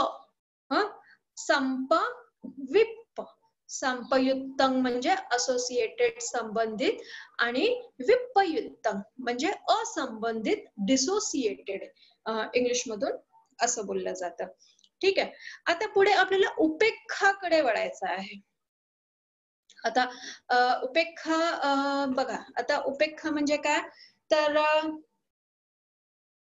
उपेक्षा हे जे भाव आहे, जे चित्त आहे, ते कसं आहे, त्याला समता किंवा न्यूट्रल असं बोललं जातं. म्हणजे जिथे सो मनस किंवा दो मनस ह्याचे भाव कुठलेही नसतात. आपण ज्या वेळेला विपश्यना करतो तर आपण चांगलं आणि वाईट ह्या दोन्ही गोष्टींना समतेने बघण्याचा प्रयत्न करतो, ज्याला इक्वॅनिमिटी इंग्लिश मधून बोललं जातं. ठीक आहे, तर हा आहे उपेक्षा. तर ह्याचाही पुढे पुढे आपल्याला उल्लेख दिसणार आहे. तर त्याचंही मी तुम्हाला छानपैकी उदाहरण देईन. मग तुम्हाला आणखीन गोष्ट क्लिअर होणार की उपेक्षा कशी काम करते, आपलं चित्त उपेक्षामध्ये कसं जातं असं. तर त्याच्यानंतर आहे विचिकिच्छा. आता विचिकिच्छा मी पूर्वी सांगितलेलं होतं की विचिकिच्छा म्हणजे शंका, कुशंका. ओके. तर आता विचिकिच्छा ह्या शब्दाची उत्पत्ती कशी झाली आहे बघा. ह्याची संधी आपल्याला तोडायची आहे. विची अधिक किच्च. विची छोटी ई आणि च त्याला पण छोटी ई, विची अधिक किच्च. किच्च हा शब्द त्या मुळामध्ये येणार. ओके, किच्च. आता ह्याचे अर्थ आपल्याला जाणून घ्यायचा आहे. विचीचा अर्थ काय आणि किच्चचा अर्थ काय, जेणेकरून विचिकिच्छा हा शब्द बनलेला आहे. आता विची म्हणजे विचंतो. पालीमध्ये ह्याला विचंतो असं बोलतात. विचंतो म्हणजे इंग्लिशमध्ये त्याला एन्क्वायरिंग असं बोलतात आणि मराठीमध्ये एन्क्वायरिंगला चौकशी असं बोलतात. म्हणजे असं चित्त जो चौकशी करत राहतो, यु नो असं. आणि किच्च म्हणजे टू स्ट्रेन, म्हणजे ताणणे, एकदम विचारांना ताणत जातो आपण, खूप ताणत जातो. तर अशी त्या विचारांना ज्या वेळेला आपण ताणत जातो म्हणजे आपलं चित्त शंका कुशंकेने भरलेलं असतं. आणि परत त्याचा एक दुसरा पण अर्थ असा सांगितलेला आहे, वि अधिक चिकिच्छ असं. वि अधिक चिकिच्छ म्हणजे विचिकिच्छ. परत ती संधी ब्रेक केलेली आहे दुसऱ्यांदा. वि म्हणजे डिवॉइड, म्हणजे रिकामा. वि म्हणजे रिकामा, डिवॉइड इंग्लिश मध्ये बोलतात. आणि चिकिच्छ म्हणजे रेमेडी, म्हणजे उपाय. म्हणजे जर ह्याला अर्थ समजून घ्यायचा असेल, वि अधिक चिकिच्छ म्हणजे रिकामा अधिक उपाय. आता devoid of the remedy of knowledge म्हणजे जो असा की ज्याला ज्ञान साधनेचा मार्गच मिळत नाहीये. तो ज्ञान साधनेमध्ये आहे पण त्याला मार्गच मिळत नाहीये. म्हणजे उदाहरण काय आहे की माझी अवस्था पण अशी झाली होती. तुम्हाला हे लेक्चर देण्यापूर्वी मी अभ्यास करते, रोज करते. सकाळी जेमतेम करते, संध्याकाळी ऑफिसहून आल्यानंतर करते. पण हे करत असताना असं झालं की मी अजून ताणत बसलं स्वतःला. अरे आता शिकवायचं तर कसं? हे सगळं माझ्यापुरतं झालं की मी शिकते, पण मला प्रेझेंट कसं करावं लागेल? कारण काय आहे की बरेच वरिष्ठ लोक आहेत इथे जे ऐकत आहेत, जे शिकत आहेत. हे नवीन अभ्यास आहे सगळ्यांसाठी. तर हे ह्याचं प्लॅनिंग कसं करायचं, त्या वेळेमध्ये कसं बसवायचं असं. तर शंका कुशंका माझ्या मनात भरत गेल्या आणि काय झालं की मी माझ्या अभ्यासाला ताणत गेले, त्या विचारांना ताणत चाललेले आहे आणि होत असं चाललेलं आहे की ज्ञान मिळते पण तो ज्ञान पुढे कसं सरकवायचं त्याची दिशाच मला मिळत नाही आहे. म्हणून माझं चित्त विचिकिच्छामध्ये गेलेलं आहे, म्हणजे शंका कुशंकेने भरलेलं आहे. म्हणजे एक उदाहरण बघा की आपल्या घरामध्ये आपली आई आहे, यु नो, किंवा जो कोणी आपल्या घरी जेवण बनवत असेल आपल्यासाठी, ओके, किंवा आपण सुद्धा जेवण बनवतो. ओके. तर कधी कधी काय असतं की अरे आज काय भाजी बनवू, उद्या काय भाजी बनवू, आता तर हा सीझन चालू आहे, आता तर आळूची पानं मिळतात, कोथिंबीर मिळते, तर आळूची वडी, कोथिंबीरची वडी हा सीझन आहे, तर हे आपण बनवूया. पण काय होतं की रोज खाऊन कंटाळा येतो. पण नंतर मग परत शंका कुशकेने भरतं की आता भाजी आणायची तरी काय, कोरोनाचा काळ आहे आणि कुठे काही भाज्या मिळत नाही आहे, तर करायचं तरी काय करायचं. आपल्याकडे ज्ञान आहे पण त्या ज्ञानातून आपल्याला मार्ग मिळत नाहीये. म्हणून आपली चित्ताची अवस्था कशी होते, विचिकिच्छामध्ये जाते, जे शंका कुशंकेने भरून जातं. ओके. तर पुढे आपण ज्या वेळेला धडा वाचू पालीमध्ये, तर हेच विचिकिच्छा शब्द तिथे येणार आहे. आणि मग ह्या शब्दाचा अर्थ तिथे कसा छानपैकी लावला जातो तो तुम्हाला आणखी व्यवस्थितपणे कळणार. त्याच्यानंतर आता उधच्च. आता उधच्च मी तुम्हाला सांगितलेलं रेस्टलेसनेस ऑफ माइंड म्हणजे गोंधळलेला. आता उदच्च कसं समजायचा? उ अधिक मूळ धू, हा ओनली धू फक्त. आता ऊचा अर्थ का? ओव्हर, म्हणजे अति, अतिरेक. ओके. आणि धू जो मूळ मध्ये गेलेला आहे धू, त्याचा अर्थ आहे to tremble, to get excited, किंवा मराठीतून त्याला गोंधळलेला असं बोलतो. A confused restlessness state of mind, म्हणजे पूर्ण गोंधळलेलं ह्या मनाची अवस्था असते. असं हे चित्त आपलं तयार झालेलं असतं. म्हणजे काय असतं की अति काय होतं की ही चित्ताची अवस्था युजली सगळ्यांमध्ये पण होते, किंवा एखाद्या आपण परीक्षेला जातो, आपण परीक्षेच्या हॉलच्या बाहेर उभे आहोत, ओके, आणि हे धडाधड धडाधड धडाधड पानं पलटून एकदा परत उजळणी करतो, आणि त्यावेळेला काय होतं, सगळं गोंधळ होऊन जातो अभ्यासाचा, की काय पाठ केलेलं ते काय होतं आणि हे पाठ केलेलं काय होतं, शेवटच्या क्षणी काय होतं, सगळा गोंधळ उडून जातो आपल्याला. तर अशा चित्ताला आपण उदच्च बोलतो, आणि ह्या उदच्च मध्ये काय असतं माहितीये? एकाग्रता नसते, वन पॉइंटेडनेस नसतं, शार्पनेस नसतं, म्हणून आपल्या मुलांना खास करून विपश्यना शिकवा.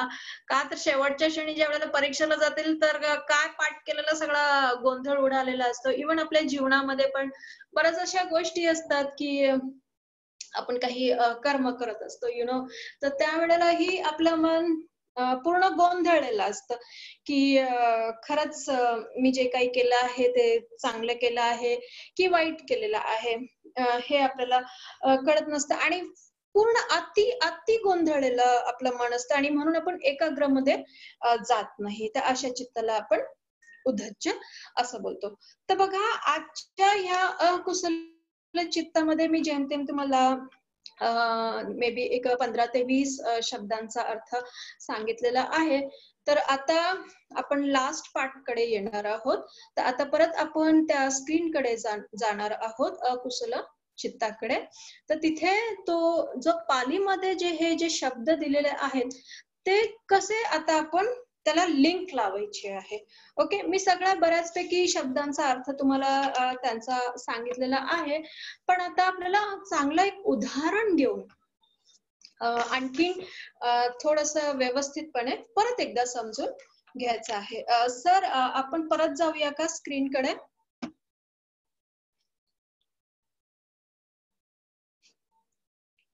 हॅलो सर, अभिधम्म पिटकातील टीका इकडे जायचंय आपल्याला.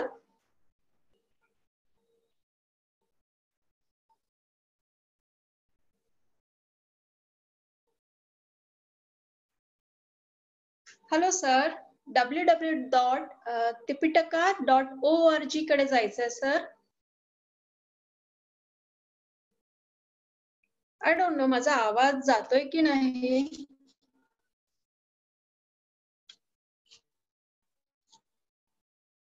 हॅलो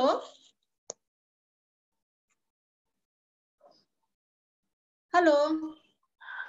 हा मॅडम, इथं थोडं माझ्या इकडे नेटवर्कचा थोडा इश्यू आहे. Okay okay okay. Page share करू का? ठीक आहे, नो प्रॉब्लेम. चालेल. जर जोपर्यंत ती स्क्रीन चालू होत नाहीये किंवा नेटवर्कचा इश्यू आहे, वाटल्यास मी इथं वाचून दाखवते तुम्हाला. तेच शब्द तिकडे आहेत, आणि या व्हेरी नाईस. बघा, आता अकुशल चित्त हे समोर आपल्याला दिसत आहे. सगळ्यांनी थोडस पुढे होऊन बघा, कारण स्क्रीन पूर्ण व्यवस्थित आहे, पण त्याला एनलार्ज केली तर शब्द त्या स्क्रीन मध्ये निघून जातील. ओके, तर आता अकुशल चित्त. ओके, बघा आता 4 नंबर मध्ये बघा, तथ कतमं कामावचरं. ओके, तर कामावचरं मध्ये कुठले अकुशल चित्त आहे? जे अकुशल चित्त वरच दिलेलं आहे. बघा, आता मी वाचत जाणार आहे. सोमनस सहगतं दिठ्ठी संपयुक्तं असंखारिक मेकं. बघा, हे एक पहिलं चित्त आहे, असंखारिक मेक. आता इथे बघा, मी तुम्हाला सोमनस सहगतं सांगितलेलं, म्हणजे जो चांगल्या मनाचा आहे, जो आनंदित मनाचा आहे. ओके, नंतर आहे दिठ्ठी संपयुक्त. त्याच्यानंतर आहे तर दिठ्ठी संपयुक्तम. दिठ्ठी संपयुक्तम म्हणजे त्याची दिठ्ठी कशी आहे, मिच्छा दिठ्ठी, आणि संपयुक्तम म्हणजे त्याच्याशी तो संबंधित आहे. मिच्छा दिठ्ठी म्हणजे त्याची दिठ्ठी कशी आहे, वाईट आहे. आणि असंखारिकम मेकम म्हणजे तो बिनधास्त आहे. आता असं चित्त कधी उद्भवतो, आपल्याला माहित आहे आनंद आहे आणि वाईट दृष्टिकोन आहे आणि बिनधास्त आहे. ह्याचं एक एक्झाम्पल मी तुम्हाला सांगते की समजा एक मुलगा आहे, तो एखादा फळ चोरी करतोय, ठीक आहे, एखाद्या शेतातून तो फळ चोरी करतोय. आता कसं आहे, त्याचं मन आनंदित आहे का, तर समजा की तो शेतातून चाललेला आहे आणि त्याने एक झाड पाहिलं आंब्याचं, ठीक आहे, आंब्याचं झाड पाहिलं की त्याचं मन कसं आनंदित झालं एकदम, अरे पूर्ण झाड आंब्याने भरलेलं आहे, मग सो मनस स्वागतम, एकदम प्रसन्न आनंद त्याचं चित्त झालं आहे. आणि पुढं काय होतंय, दिठ्ठी संपयुक्तम त्याचं चित्त होत आहे. आता इथे दिठ्ठी कशी सांगितलेली आहे, मिच्छा दिठ्ठी म्हणजे वाईट दृष्टी त्याची झालेली आहे, आणि संपयुक्तन असोसिएटेड म्हणजे त्याच्याशी ती संबंधित आहे. आता काय झालं की आता एवढं चांगलं झाड फळांनी भरलेलं आहे, आंब्याच्या फळाने, तर त्याचं मन आता चोरण्यासाठी कुठेतरी पुढे पुढे सरकत आहे. मग तो काय करतो, हे फळ बिनधास्तपणे चोरून निघून जातो, ठीक आहे. मग असंखारिकं मेकं म्हणजे बिनधास्तपणे, बघा ही एक चित्ताची अवस्था आहे की एक मुलगा आनंदित चाललेला आहे आणि पूर्ण भरलेल्या आंब्याच्या झाडाला बघून तो आनंदित होतो, आनंदित बघून चोरी करण्याची वृत्ती त्याच्यामध्ये निर्माण होते आणि बिनधास्तपणे तो आंबे चोरतो आणि निघून जातो. बघा हे एक चित्त आहे जे अकुशल चित्ताला जन्म देतो. ओके का, तर त्याने एक तर चोरी केलेली आहे सरळ सरळ. ओके, सोमनस सहगतंग म्हणजे एक प्रकारचं वाईट म्हणजे सोमनस म्हणजे त्याने अटॅचमेंट निर्माण केलेली आहे, त्याने स्वतःला कुठेतरी बांधून घेतलेलं आहे, त्याने आंब्याला बघितलं, परत मन प्रसन्न केलं म्हणजे बांधून घेतलं, परत दिठ्ठी वाईट करून टाकली त्याने, आणि बिनधास्तपणे चोरून नेलेला आहे म्हणजे कुठलीच भीती नाही त्याच्यामध्ये. ओके, मग ह्या अशा चित्ताला आपण अकुशल चित्त बोलतो. जे लोभाचं चित्त आहे हे पहिलं लोभाचं आहे, बघा हे आसक्तीचं चित्त आहे. ओके, त्याच्यानंतर आहे तो शब्द असंखारिकं एकं, पहिल्या वाक्यामध्ये बघा ससंखारिकं मेकं असं दिलेलं आहे. आता मध्ये मी काय सांगितलेलं की कुणाच्या तरी सांगण्याने किंवा बोलण्याने तो प्रेरित होतो. ओके, जसं मी तुम्हाला पुस्तकाचं उदाहरण सांगितलं, माझ्या मैत्रिणीने सांगितलं हे पुस्तक घे ते नको, तर तिच्या म्हणण्यानुसार मी ते पुस्तक घेऊन टाकलं. तसंच आता परत काय झालंय की तेच आंब्याचं झाड आहे, ओके, हा मुलगा तिथे आहे, ओके, परत त्याचं चित्त आनंदित झालेलं आहे, परत चोरण्याची वृत्ती निर्माण झालेली आहे, पण ससंखारिकं मेकं मध्ये गेलेला, आता तो स मध्ये गेलेला आहे. ओके, मग स मध्ये म्हणजे काय झालं, त्याचा मित्र त्याला प्रेरित करतो, अरे एवढे सारे आंबे त्या झाडाला लागलेले आहेत, चल चोरून चोरून घे, तू चोरून घे पटकन आणि आनंद घे त्या आंब्यांचा. ओके, तर मग तो काय करतो, मित्राच्या शब्दांनी प्रेरित होऊन ते कृत्य तो करतोय. ओके, मिच्छा दिठ्ठीने तो करतोय, दिठ्ठी त्याची संपयुक्त आहे म्हणजे मिच्छा म्हणजे चोरण्याच्या दृष्टीने तो ह्या सगळ्या गोष्टी करतोय. आता बघा हे दुसरं चित्त झालेलं आहे. पहिलं चित्त कसं होतं, सोमनस सहगतं दिठ्ठी संपयुक्तं असंखारिकं मेकं, हे पहिलं चित्त. त्याच्याच नंतर कॉमा करून ससंखारिकं मेकं म्हणजे हे दुसरं चित्त, पण सेम रिपीट करायचंय, सोमनस सहगतं दिठ्ठी संपयुक्तं ससंखारिकं मेकं. उदाहरण तेच आहे पण कुणाच्या तरी सांगण्याने तो प्रेरित होऊन हे कृत्य करतोय. हे झालं दुसरं लोभाचं चित्त, म्हणजे त्याने स्वतःला बांधून घेतलेलं आहे आणि पुढचं ते कृत्य तो करतोय, म्हणून त्याचं चित्त आता अकुशल चित्ताकडे गेलेलं आहे. एक सिंपल एक्झाम्पल पण सांगते, हे तर एक साधं उदाहरण आहे. आता तुम्हाला माहित आहे की आता हे टेक्निकल युग आहे, वैज्ञानिक युग आहेत. तुम्हाला माहित आहे काही लोक आहे ना आपल्या विद्येचा गैरवापर करतात, जसं IT क्षेत्रामध्ये तुम्ही बघितलं असेल, काही इंजिनियर्स लोक अचानकपणे कुणाच्या तरी खात्यामधून पैसे गायब करून टाकतात. ओके, एकतर ते सगळ्यांचे खाते शोधत असतात, त्याला सायबर क्राईम बोलतात. ओके, म्हणजे जे तंत्रज्ञान किंवा IT रिलेटेड फील्ड असतं, म्हणजे कम्प्युटर टेक्नॉलॉजीशी रिलेटेड असतं, की सगळ्यांचे ते खाते शोधत असतात, कुणाच्या खात्यामध्ये किती पैसे पडलेले आहेत, काय आहे. मग त्यांना आनंद होतो. मग आनंद म्हणजे कसं सोमण असं, अरे बापरे ह्याच्याकडे एवढे पैसे आहेत, म्हणजे तो स्वतःला बांधून घेतो. बांधून घेतल्यानंतर मग त्याची दिठ्ठी निर्माण होते, मग दिठ्ठी चोराची निर्माण होते, मिच्छा दिठ्ठी. आणि मग तो काय करतो, असंखारिकम एकम, हे दुसरं उदाहरण मी सांगते.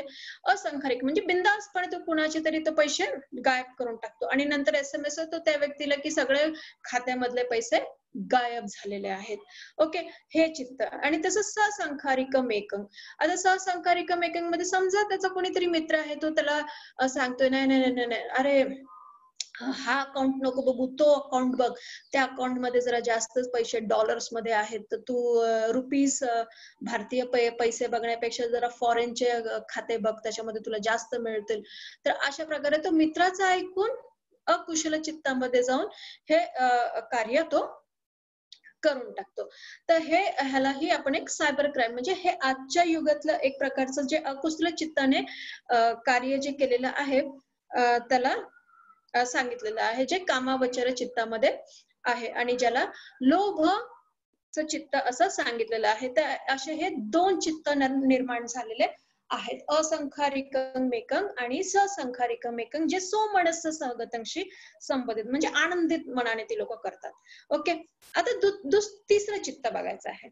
बघा, दुसऱ्या लाईनीमध्ये जायचंय. बघा, सोमनस्स सहगतं दिठ्ठी संपयुक्तं दिठ्ठी विप्पयुक्तं आहे, तिथं व शब्द आहे, असंखारिकं एकं. ओके, आता इथे बघा, परत सोमनस्स सहगतं म्हणजे चांगल्या मनाने, आनंदाने, आनंद त्याचं मन झालेलं आहे. दिठ्ठी विप्प, विप्प पहिला होता संप, आता विप्प. विप्प म्हणजे काय, डिसोसिएटेड. ओके, ज्याला मराठीतून काय बोलतात, असंबंधित. आता त्याचं चित्त मिच्छामध्ये नाही आहे, म्हणजे वाईट चित्तामध्ये नाहीये, पण सोमनस्स मध्ये आहे, म्हणजे तो स्वतःला कुठेतरी बांधून त्याने घेतलेलं आहे. ओके, तर तिथे काय होतंय की आता सोमनस्स सहगतं दिठ्ठी विप्पयुक्तं असंखारिकं एकं ससंखारिकं मेकं. आता असंखारिक एकं मध्ये काय होतं की तेच मोबाईलचं मी तुम्हाला उदाहरण देते, की एखाद्याने मोबाईल घेतला आणि बिनधास्तपणे घेतलाय. बघा, त्याची चोरण्याची वृत्ती नाहीये, तो आनंदाने जातो का, त्याला मोबाईलशी त्याने स्वतःला बांधून घेतलेला आहे की मला हाच मोबाईल घ्यायचा आहे.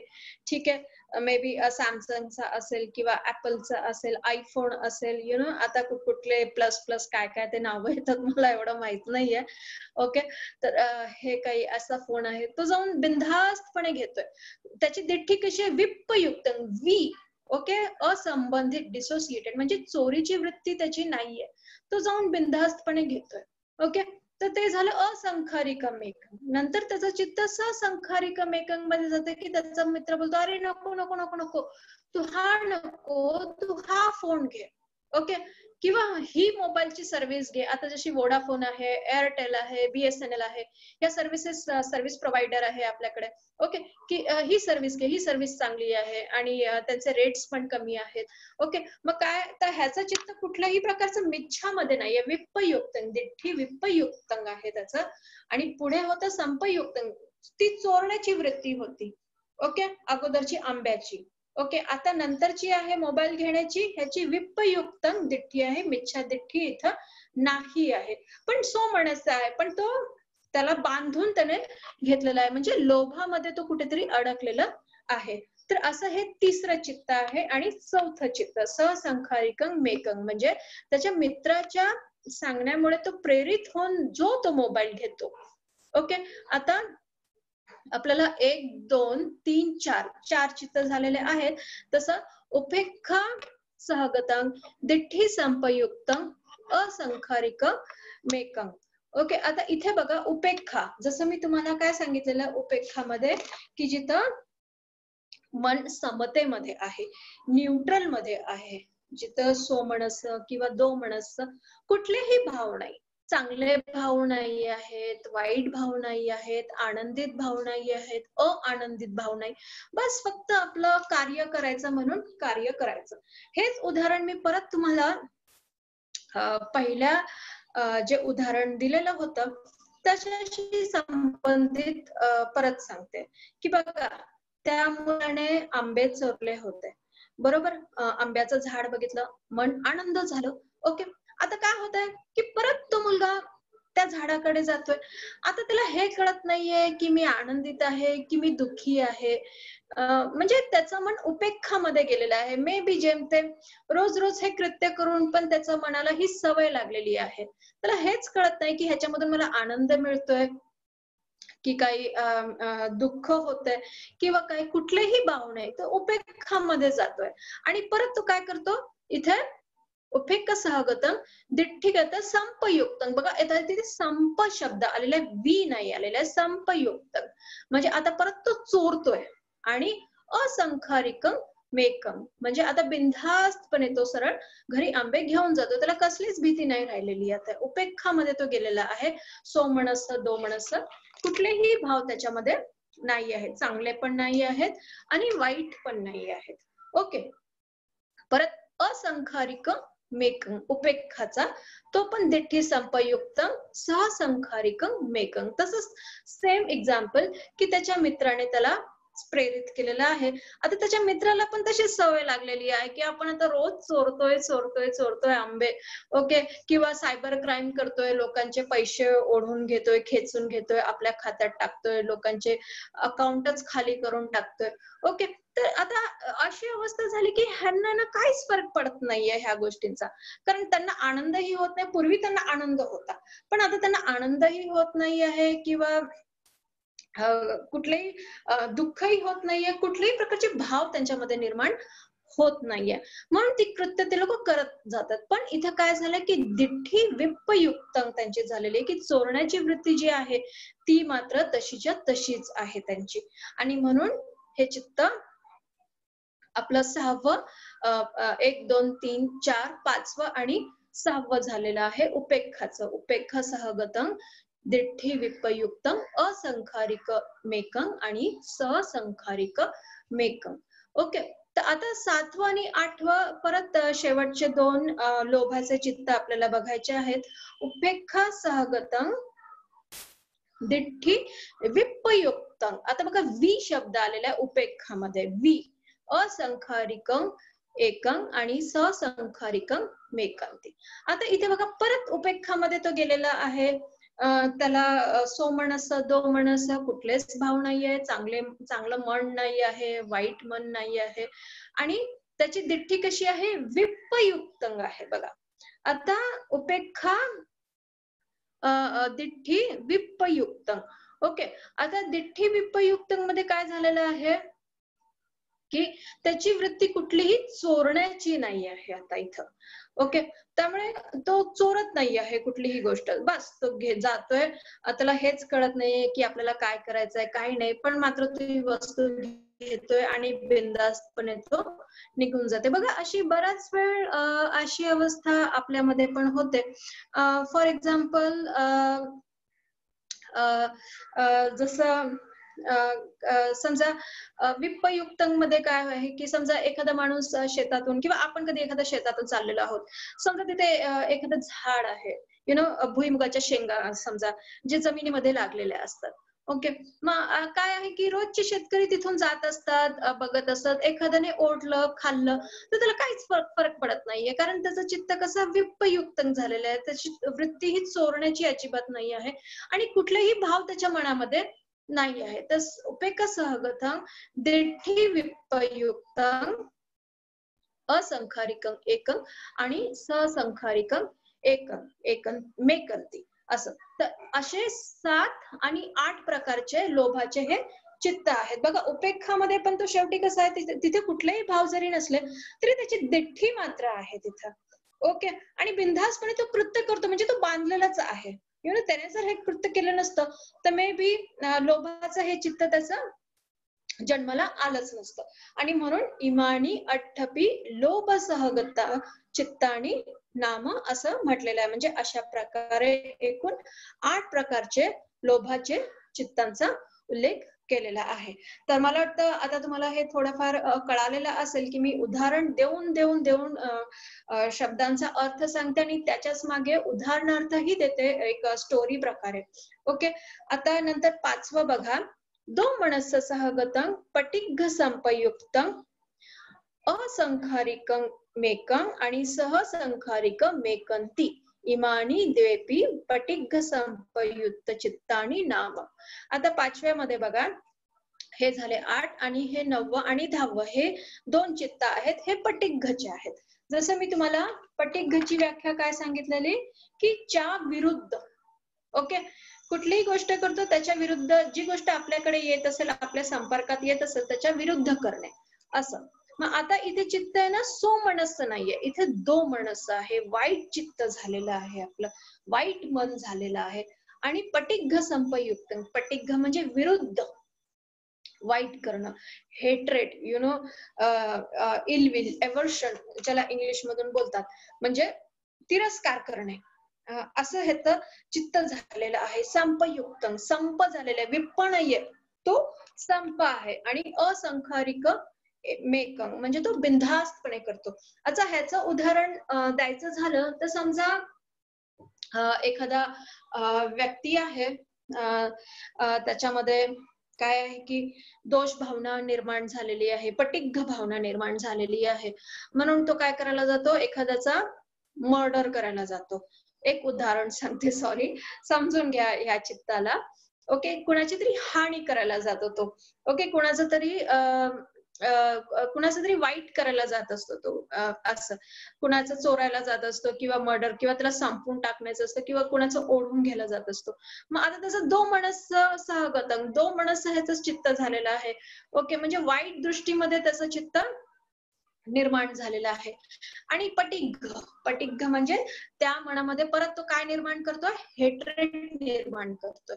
ओके. हेट्रेट म्हणजे तिरस्कार निर्माण करतोय, तिटकारा निर्माण करतोय आणि बिनधास्तपणे तो ते कृत्य एकटच करतो. म्हणजे एक मर्डरचं उदाहरण, की मर्डर मध्ये काय आहे की एखाद्या माणसाला त्याला मारून टाकायचं आहे. मग मारून टाकण्याच्या वेळेला काय होतंय, पहिलं त्याचं चित्त आहे ना ते वाईट चित्तामध्ये जातं.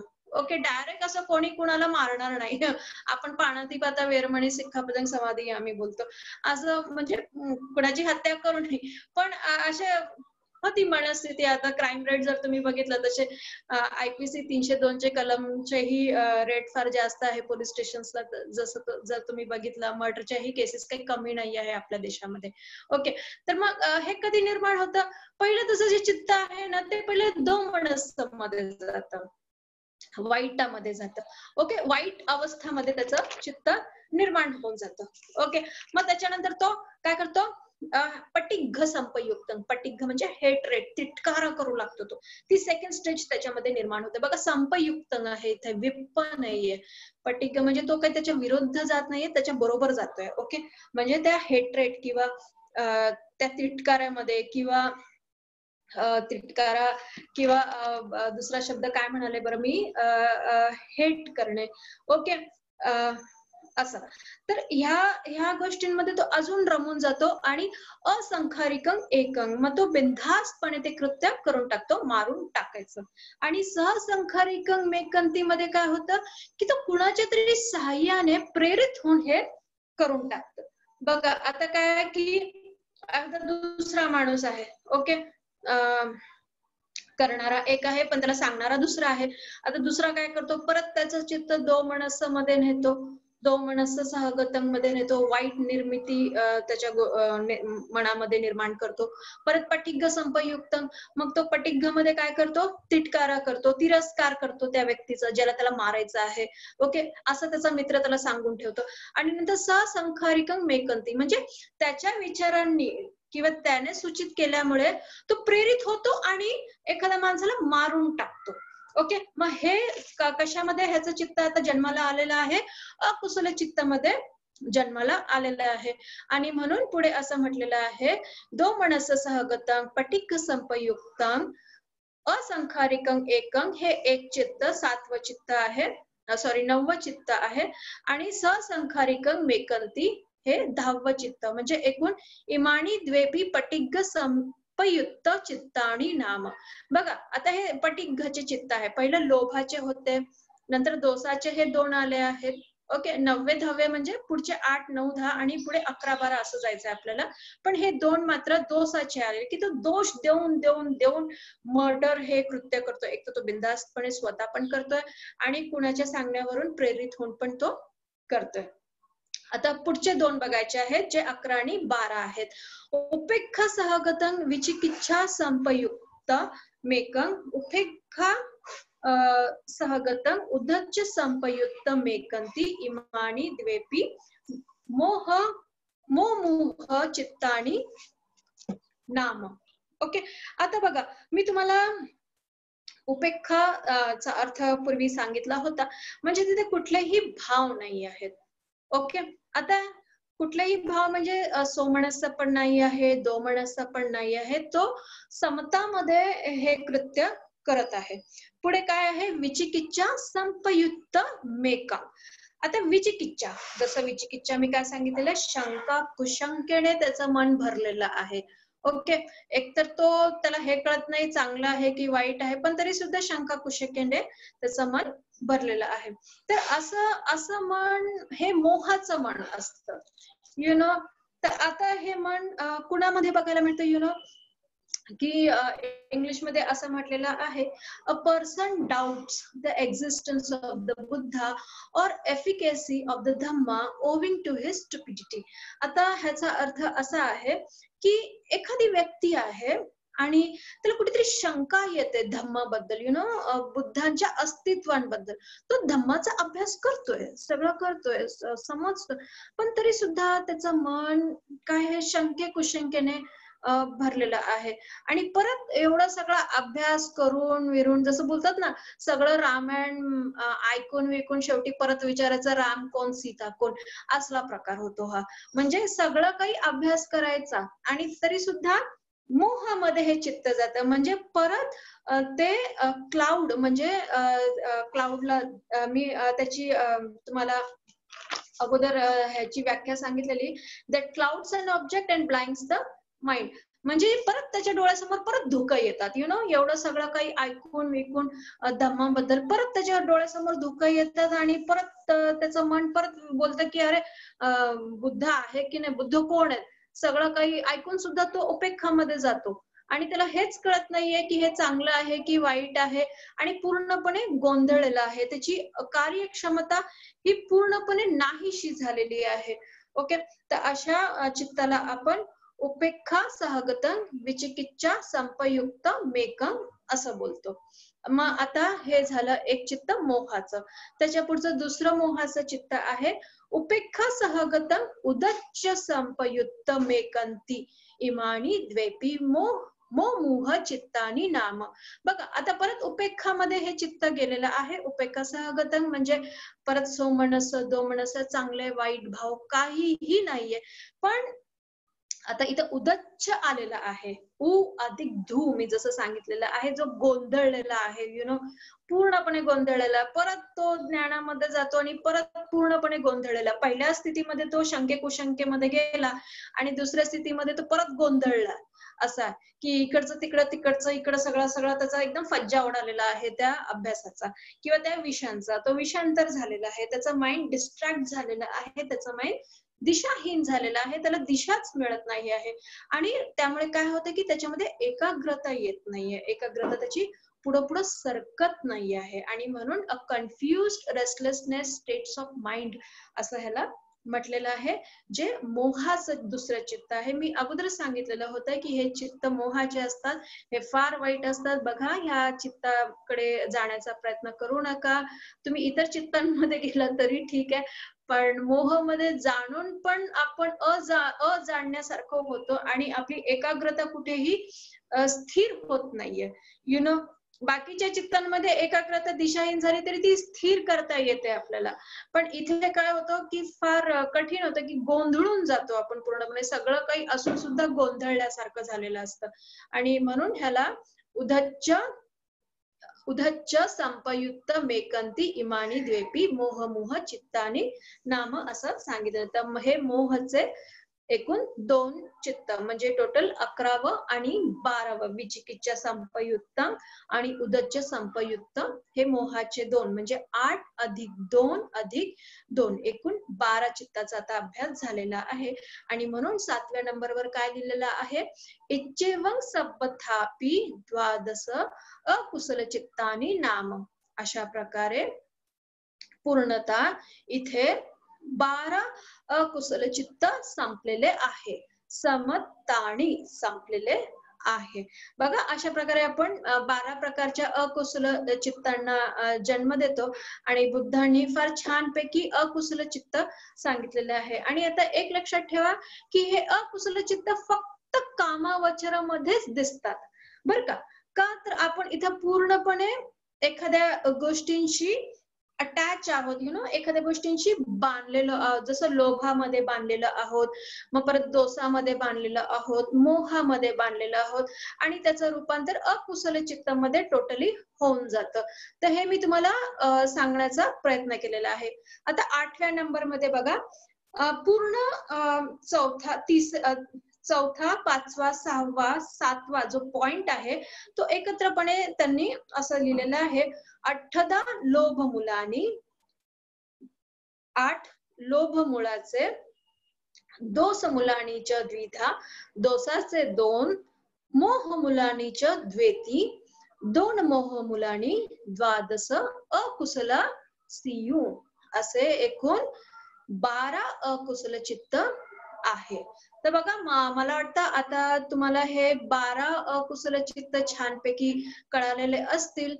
प्रत्येक शब्दाचे संधी तोडून प्रत्येक संधीचा अर्थ सांगून मी तुम्हाला बोलण्याचा छानपैकी एक प्रयत्न केलेला आहे. आणि 8 अधिक 2 अधिक 2 असं करता करता 12 चित्त अकुशलामध्ये कसे जन्म घेतात हेही मी तुम्हाला सांगितलेलं आहे. आता फक्त एक शेवटचं 2 मिनिटाचं सांगते की आता तुम्हाला 12 अकुशल चित्त मी सांगितलेले आहेत, त्यापैकी एक 10 अकुशल चित्त जे काया वाचा आणि मनाने कसे उद्भवतात ह्याचं पण एक छानसं थोडंसं मी तुम्हाला सांगणार आहे, जे गेल्या वेळेला सुद्धा मी सांगितलेलं होतं.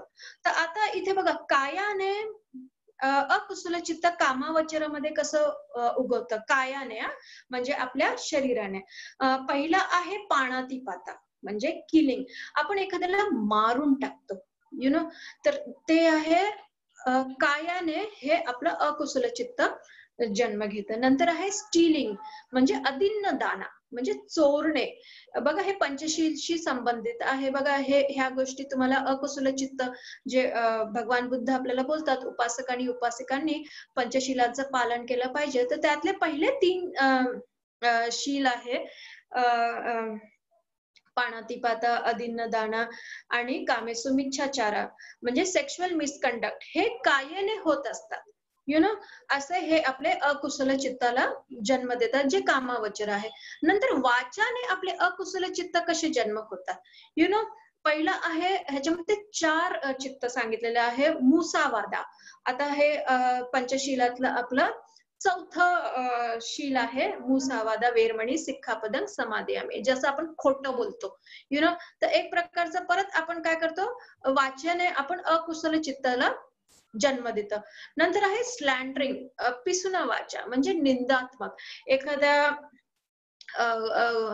व्यक्तीची निंदा करायची, ओके, कुठल्याही गोष्टीची निंदा करायची. अरे बघ त्याचे कपडे कसे आहेत, अरे बघ ती कशी दिसते, तो कसा दिसतो, त्यांच्या घराचा अवतार बघा कसा आहे, तर हे निंदात्मक करणं ही चुकीचं आहे की आपण अकुशल चित्ताला आपण जन्म देतो, ज्याला पिसुना वाचा किंवा स्लॅन्डरिंग किंवा निंदात्मक असं सांगितलेलं आहे.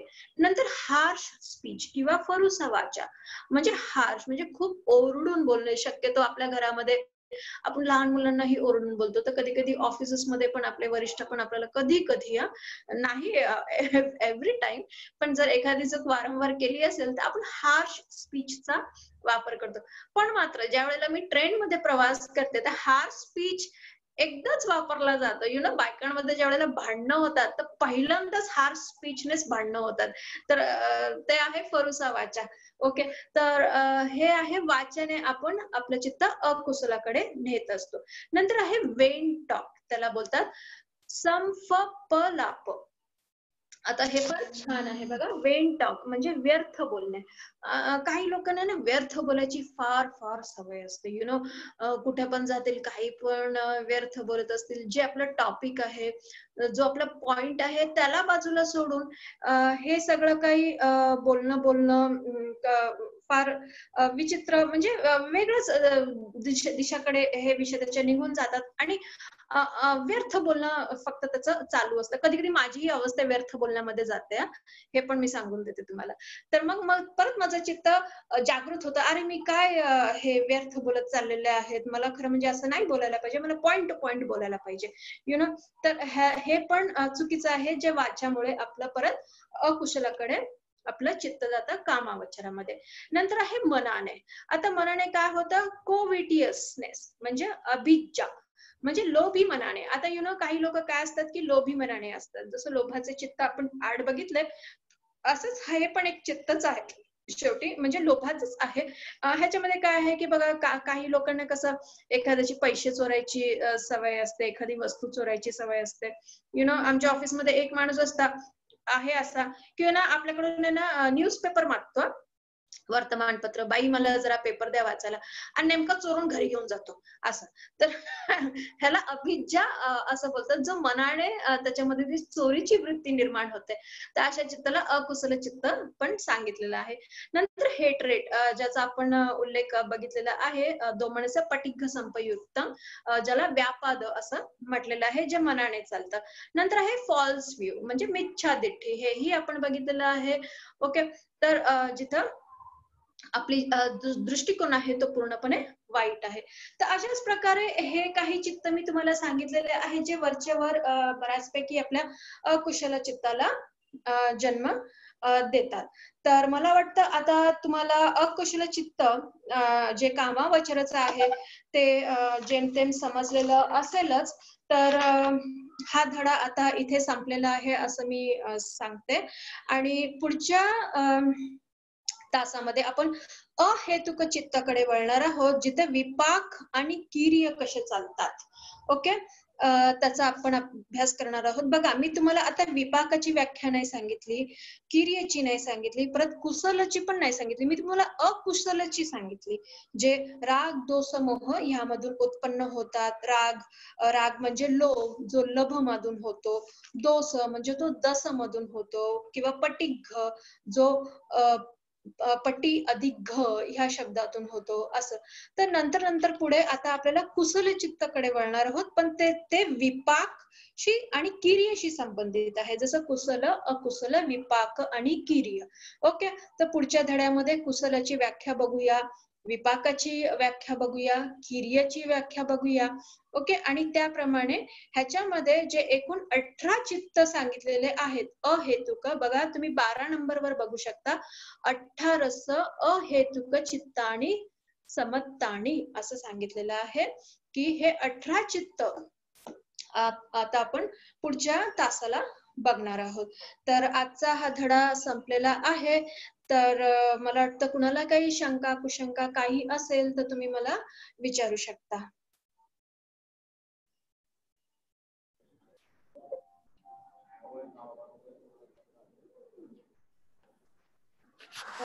सगळ्यांना अनम्यूट करून टाका सर. केलं मॅडम. कुणाला काही शंका कुशंका असेल तर सांगा की मी फास्ट जाते की स्लो जाते, फक्त माझी स्तुती करू नका. आणि काय आहे की हे धम्माचं ज्ञान आहे आणि हे माझं ज्ञान नाही आहे, हे बुद्धांनी सांगितलेलं ज्ञान आहे, जे मी तुमच्यापर्यंत सांगण्याचा प्रयत्न करते. काही शंका आहे का? वाटल्यास मी 3 मिनिटं थांबते, विचार करा शांतपणे. आणि बघा अमोल, अमोल, हा बोला. अंकल बोलतोय. हा बोला. हा, मॅडमशी बोलू शकतो ना? हा, बोलत आहे तुम्ही. Hello hello madam. हो, यस. हा, मी दुपटे बोलतोय. हो सर.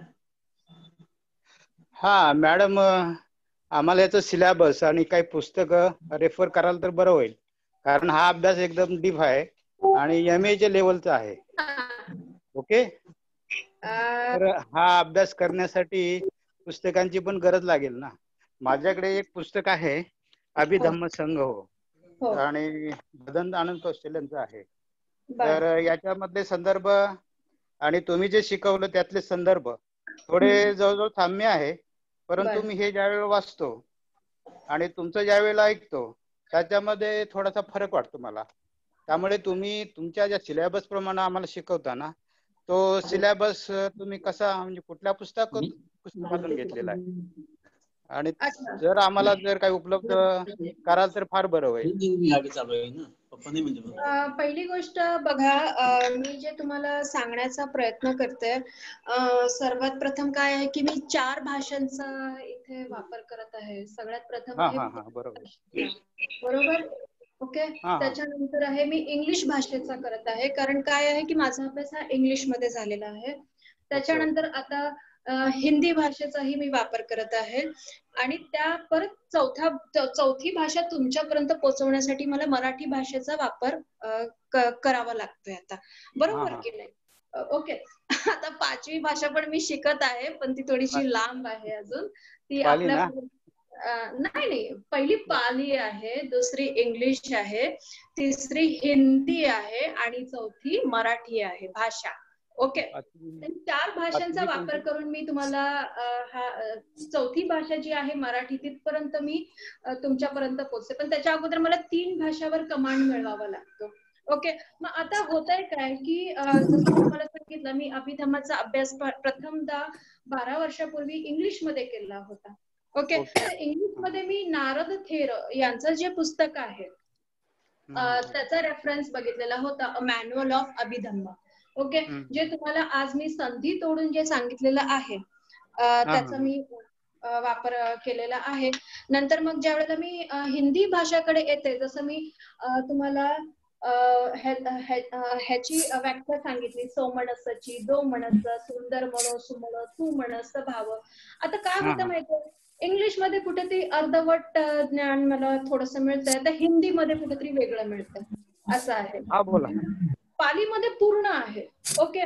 पण मला भाषांचा आधार घ्यावा लागतोय ते समजवण्यासाठी. मग आता दुसरं हिंदीचं पुस्तक जे अभिधम्म संघ हो भंते अनिरुद्ध यांचं आहे, त्याचा पण मी एक वापर करते, जे नुकतंच मला मिळालेलं आहे, आणि त्याच्यामधून मी थोडा अभ्यास करत आहे. आणि मग नंतर चौथी भाषा मी वापर करते आहे ती मराठी. मग काय होते की प्रत्येक वेळेला मला हे शब्द आहे ना मराठीतून ट्रान्सलेट करावं लागतं, डिक्शनरी घेऊन बसावी लागते. आठवडाभर माझं हेच काम चालू असतं, सकाळ संध्याकाळ, असं आहे सर. तर बंद करून दे ना, कसा करते. काय सर? हा, बोला मॅडम. तर काय आहे सर, इथे ना रेफरन्सेस खूप आहेत सर, असं. पण बघा, शेवटी सगळ्यांची दिशा एकसारखीच आहे. ओके. तुम्ही हे बघा कसं आहे की आता आपण एक लाईव्ह रेकॉर्डिंग मध्ये आहोत. ओके. तर तुम्ही फेसबुकवरही बघू शकता मला, युट्यूब मला म्हणजे ह्या लेक्चरला फेसबुकवरही चालू आहे जे रेकॉर्डेड आहे आता, परत युट्यूबवरही ते रेकॉर्डेड आहे. तर आता जसं सोमवार उद्यापासून जो उजळतोय त्यावेळेपासून हे लेक्चर जर तुम्ही बघाल आणि तुमचं पुस्तक जर तुम्ही काढाल, ओके, तर हे एक शब्द तुम्ही बघत चला. ओके. तर काही शब्द मी जसं म्हटलं की मला इंग्लिश मध्ये नाही मिळाले, तर काही मला हिंदी मध्ये मिळाले. ओके. तर काही शब्द मला मराठीमध्ये पण मिळाले. असं तुम्हाला संग्रह करावा लागेल सर सगळा, असं आहे. तर थोडस तुम्ही आणखीन डीप मध्ये जाल, नाहीतर एक पुस्तक वाचून आणि मी जी म्हणतोय, जसं तुम्ही एक मला प्रश्न विचारला की थोडस अपूर्ण वाटते तुम्हाला, कुठेतरी नवीन काहीतरी ऐकायला मिळतंय, तर हे जे नाविन्य आहे मग ते त्याच्यामध्ये ती भर पाडून टाकेल सर तुमची. बर, ठीक आहे मॅडम. हा, थँक्यू मॅडम. ऑलराईट. आणखीन काही कुणाला विचारायचं आहे?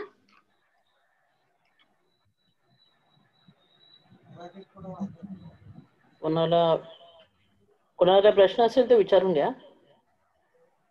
हो. आणि मी आता अनाउन्समेंट करते की बघा, आता तिसरा वर्ग आपला संपलेला आहे, तिसरा तास संपलेला आहे, जेमतेम 3 आठवडे झालेले आहेत. तर बहुतेक चौथ्या आठवड्यामध्ये मी ह्या 3 तासांवर प्रश्नपत्रिका काढणार आहे. हे बघा, नुसतं ऐकून आपलं स्वस्थ बसायचं नाही आहे. सगळ्यांनी आपल्या चित्ताला वैचारिक पूर्वक कार्यशील करायचं आहे आता. ओके, नुसतं बसून आपलं ऐकून चालली आहे प्रज्ञा, आपलं चला वर्षावास आहे असं व्हायला नाही पाहिजे. जे उदच्च, विचित्र, म्हणस, दो म्हणस, हे जे मी शब्द टाकलेले आहेत ते तुम्हाला जागरूक करतील तुमच्या दैनंदिन जीवनाला, की तुमचं चित्त कुठल्या अवस्थेत. त्यावेळेला मी ज्या वेळेला काम करत असते ऑफिसमध्ये, ज्या वेळेला काय असतं की कामावचरामध्ये ना युजली ना माझं चित्त पूर्णपणे अकुशल मध्येच असतं ऑफिसमध्ये, खरं सांगते. पण ज्या वेळेला मी तुमच्यासोबत असते, लेक्चर देत असते, अभ्यास करत असते, तर माझं चित्त पूर्णपणे कुशलकडे जात असतं. पण ऑफिसमध्ये मात्र ह्याचं उलट होऊन जातं, कुशलकडे होऊन जातं. ओके, पण तिथे माझी मिच्छा आहे ती म्हणजे जी देठी आहे ती मिच्छा होत नाहीये. ओके, ती वाईट होत नाहीये. पण एवढंच की मी फरुसावादा, हार्श स्पीच, जोरजोरात कधी कधी ओरडत पण असते काही लोकांना. ओके, तर व्यर्थ पण बोलत असते, बडबड करत असते. तर ह्या सगळ्या गोष्टी पण माझ्याकडून होत असतात आणि त्यावेळेला मी जागृत होते, अरे मला असं नाही करायला पाहिजे, हे माझं चित्त अकुशलाकडे चाललेलं आहे, मला कुशलाकडे जायला पाहिजे. मग परत मी लगेच शांत होते. म्हणजे चित्ताची जी अवस्था ना जागरूक करणे ही फार छान आहे, आणि तरच आपण धम्माच्या मार्गावर पुढे पुढे जाऊन सत्कर्म करू लागणार आणि पुढे पुढे आपण निब्बाणाच्या मार्गाला लवकरच पोहोचू असं मला वाटतं, जो मुक्तीचा मार्ग आहे जन्म आणि मृत्यूमधून. तर मला वाटतं की आजचा हा धडा बऱ्याचपैकी कळालेला असेल. पण बघा, मल्टिपल चॉईस क्वेश्चन्स असं तुमचं असणार आहे की तुम्हाला एक प्रश्न टाकलेला असेल आणि त्याच्यामध्ये 4 उत्तर दिलेली असेल, तर 4 उत्तरांमधून एक उत्तर तुम्हाला निवडायचं आहे. तर काहींमध्ये चूक किंवा बरोबर, जसं आपण शालेय शिक्षण मध्ये प्राथमिक शाळेत शिकलो होतो, एखादं वाक्य टाकणार, हे चूक आहे की बरोबर तेवढं तुम्ही सांगा मला, राईट किंवा रॉंग एवढं तरी सांगा, किंवा ट्रू ऑर फॉल्स, सत्य असत्य असं मला सांगा. किंवा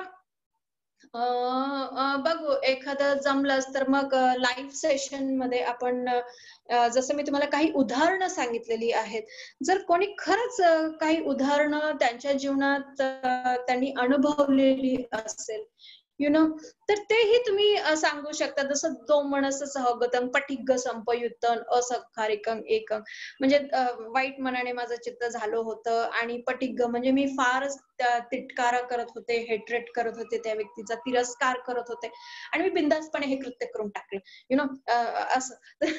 हे मी अकुशल चित्त सांगते, ह्याचं पटिग्गचं दोषाचं. असंच लोभाचं कुठलंही उदाहरण तुम्ही सांगू शकता मला, मोहाचं कुठलंही तुम्ही सांगू शकता. हे तर कसं आहे, अभ्यासासाठी मी स्वतःहून जनरेट केले. बघा, हे जे उदाहरणं मी तुम्हाला सांगते ना, हे कुठल्याही पुस्तकात तुम्हाला मिळणार नाही, ह्याची नोंद घ्या. काय आहे की अभ्यास करता करता करता ना आपोआप हे उदाहरणं तयार होतात आणि आपोआप आपली अवस्था किंवा आपल्या दैनंदिन जीवनामध्ये जी गोष्ट होते ती आपल्याला पटकन जाणीव होते की माझं चित्त कुठल्या अवस्थेमध्ये चाललेलं आहे. म्हणून हा अभ्यास खूप छान आहे, खूप गंभीर आहे, आणि तुम्ही खरंच हा अभ्यास करा आणि पूर्णपणे आपल्या जीवनामध्ये याचा लाभ घ्यावा असं मी बोलते. आणि आजचं लेक्चर संपलेला असं मी जाहीर करते. ठीक आहे, नमो बुद्धाय, जय भीम. ठीक आहे, सो चला एंड अप, चला लीव नाउ. येस मॅम, फक्त एक छोटी सूचना आहे की जे नवीन लोक आले आहेत त्यांना डायरेक्टली तुम्ही लेक्चर 3 मध्ये बसले, तर तुम्हाला जर कळाले नसेल तर मी चॅट बॉक्स मध्ये महामहिंद विहाराची युट्यूबची लिंक टाकली आहे, तर तुम्ही त्याच्यामध्ये जाऊ शकता आणि त्याच्यामध्ये प्लेलिस्ट आहे. तर प्लेलिस्ट मध्ये 2 आहे, एक पाली साहित्यातील अभिधम्म आणि बुद्ध आणि धम्म. तर ते बुद्ध आणि धम्म आम्ही रेग्युलरली वाचतोय, ते लेक्चर आहे, आणि दुसरं आहे पाली साहित्यातील अभिधम्म, जे मॅडम आता कंडक्ट करत आहे. तर ते पहिले 2 लेक्चर ज्यांनी मिस केले असेल किंवा ज्यांना आता जेवढे आहेत त्यांना वाटते की आपण परत एकदा रिव्हिजन करावं, तर तुम्ही ते चॅनलवर जाऊन ते डे 1 डे 2 ऐकू शकता. म्हणजे तुमचं एक रिव्हिजन पण होईल, जे म्हणजे तुम्हाला 4थ्या भागात जेव्हा मॅडम एक छोटीशी टेस्ट घेणार त्याच्यामध्ये तुम्हाला ते फायदा होईल त्याचा. ओके. हो, तर बघा, ज्यांनी पहिला दिवस आणि दुसरा दिवस मिस केला असेल त्यांनी फेसबुक किंवा YouTube कडे जाऊन हा अभ्यास पुन्हा म्हणजे परत एकदा सुरू करू शकता आणि हा तिसरा लेक्चर त्याला क्लब करू शकता, जॉईन करू शकता. म्हणजे आणि जेमतेम बघा, पहिल्या आणि दुसऱ्या लेक्चर मध्ये फक्त साहित्याचीच एक तोंड ओळख झालेली आहे आणि तो एक सिंपल साधा अभ्यास आहे, पण तरी सुद्धा आम्ही त्रिपिटक दाखवलेला आहे ऑनलाईन, तो कसा बघायचा वगैरे. तर त्याची एक चांगली माहिती त्याच्यामध्ये मिळेल. पण आजचा लेक्चर म्हणजे खरी सुरुवात झालेली आहे. तर हा डीप अभ्यास आहे. तर आता तुम्ही बघा, जे आज मला 26 लोक दिसली, हा चांगला रिस्पॉन्स दिसला मला आज खरं म्हणजे. तर संख्या वाढलेली आहे आज. तर मला वाटतं जेमतेम पुढेही ही संख्या वाढत जाईल आणि लोक या अभ्यासाचा पूर्णपणे आनंदही घेतील आणि आपल्या दैनंदिन जीवनामध्ये ह्याचा वापरही करतील.